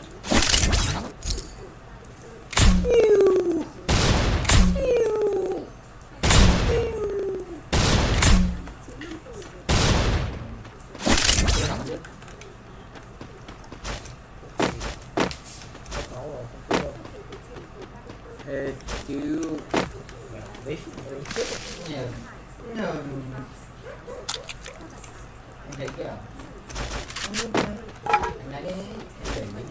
Bay tôi sinh nhau đi, anh rồi sinh ra mỗi người một lần thôi là đủ rồi. Anh đi núp đây, anh đi núp đợi đến giai đoạn đây. Núp xong rồi The Boy thì rút vào đúng không? Để lên top 1 đúng không? Đúng không? Thì ta lên top 2 thôi. Chuyên gia chơi danh đi núp đồ chán chê không? Núp vào The Boy không bị chạy bao giờ đến còn một cái đứa bắt đầu bắn. Dạ rồi.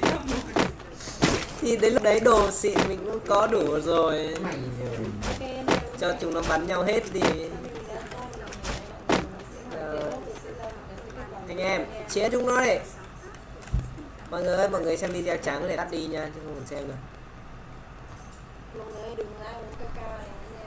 Uống mình mới đi ở đây. Được rồi, đi thôi. Mình cũng ăn sạch hết rồi. Đối về cái em game lười đi.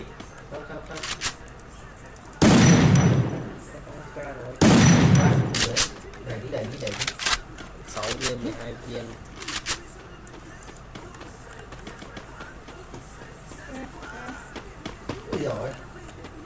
Đi bay cho em gì? Cho anh làm gì? Ý bò rút kìa mấy anh trai. Không có gái chơi cùng.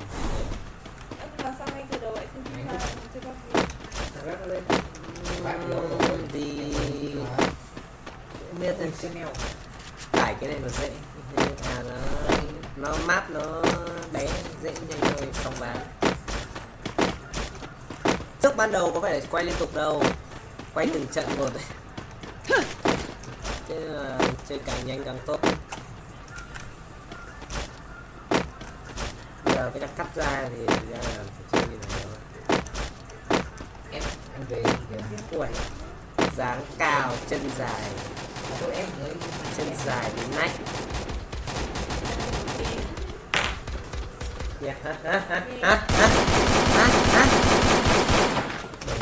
Chân người ta thon gọn, dáng chuẩn, body. Ê, tính là tao chưa động chạm cái này cho nó trời.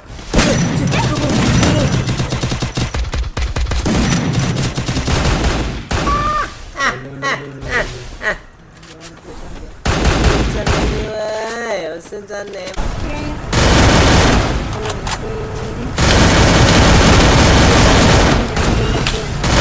Rảnh quá. Ôi rồi ơi, mỗi việc lấy thuốc bột không làm được. Ui cái gì thằng đấy đang hủy trí lạ kìa.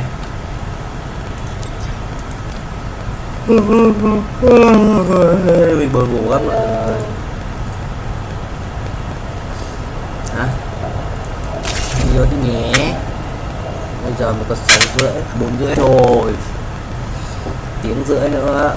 Ui, tiếng rưỡi tương đương là 10 phút một game. 10 game 10 game thôi mới nghỉ lâu đấy. Đợi chờ đến hết tháng. Đọc cái này xem. Hả? Đọc cái này. Gì đấy hôm nay đã mình chiếu ha. Đây đây gì đây ok mọi người.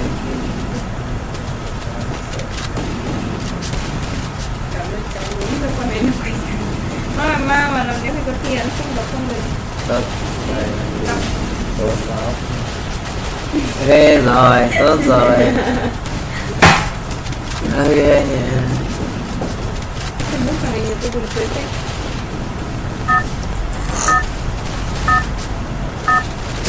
Mua độ cùng linh khí của chúng tôi dễ.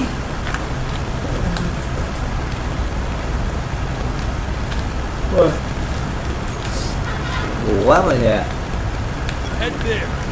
Một color. Siêu quá. Cái này là ghép rồi. Không thật cái game gì rồi. À rồi bà đấy bao ra rồi vào. Ê mọi người, ê từ từ mình nhảy bên đây. Mệt quá mọi người. Ủa trưa nay mình ăn gì đây? Anh đưa đi chợ.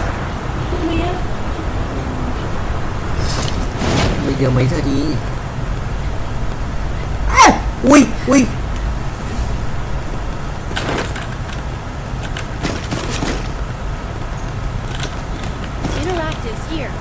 Chết tôi rồi.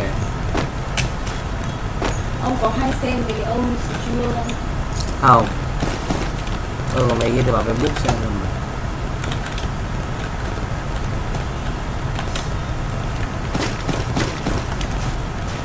Game thôi. Bé ẹt nha mọi người. 1018 vứt này, lát lên này.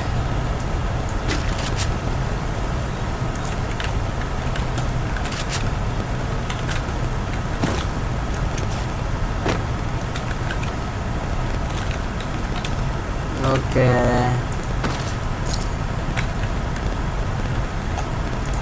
Ok mọi người.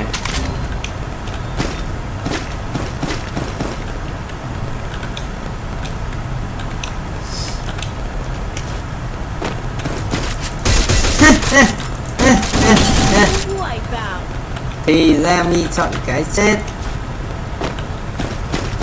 Cảm ơn. Ta đang rất là không có chỗ để chứa đồ. Cảm ơn mi đã hy sinh. Sự hy sinh của mi rất là cao cả.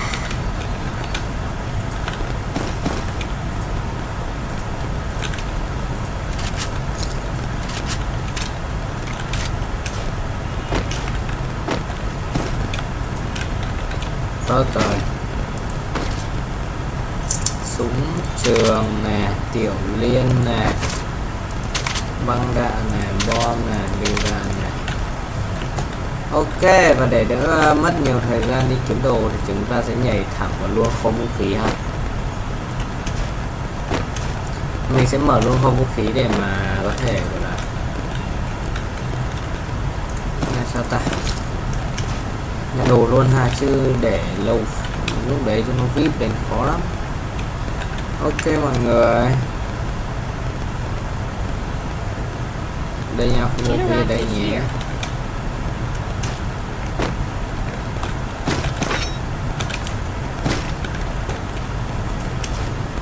Thôi mình chill tiếp đây. Ok mọi người.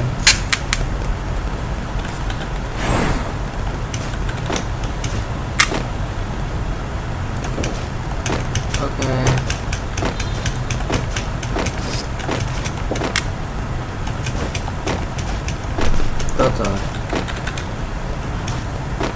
Tốt rồi mọi người.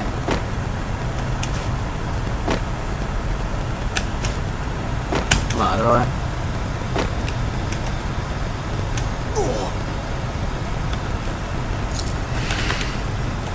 Ok.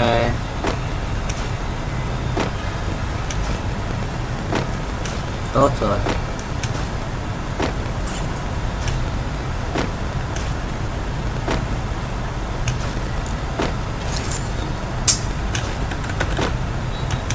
Sai.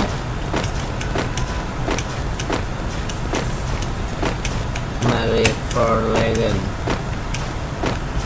Ok.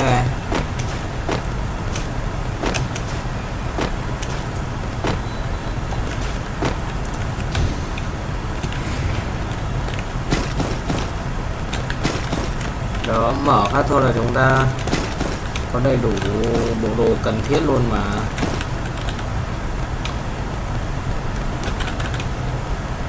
Đúng không em?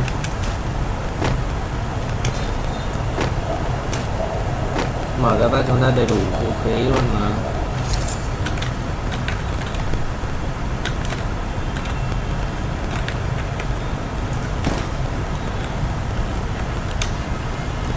Tốt rồi.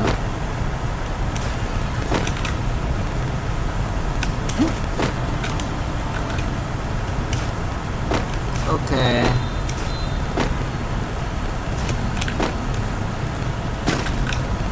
Tốt rồi. Sai.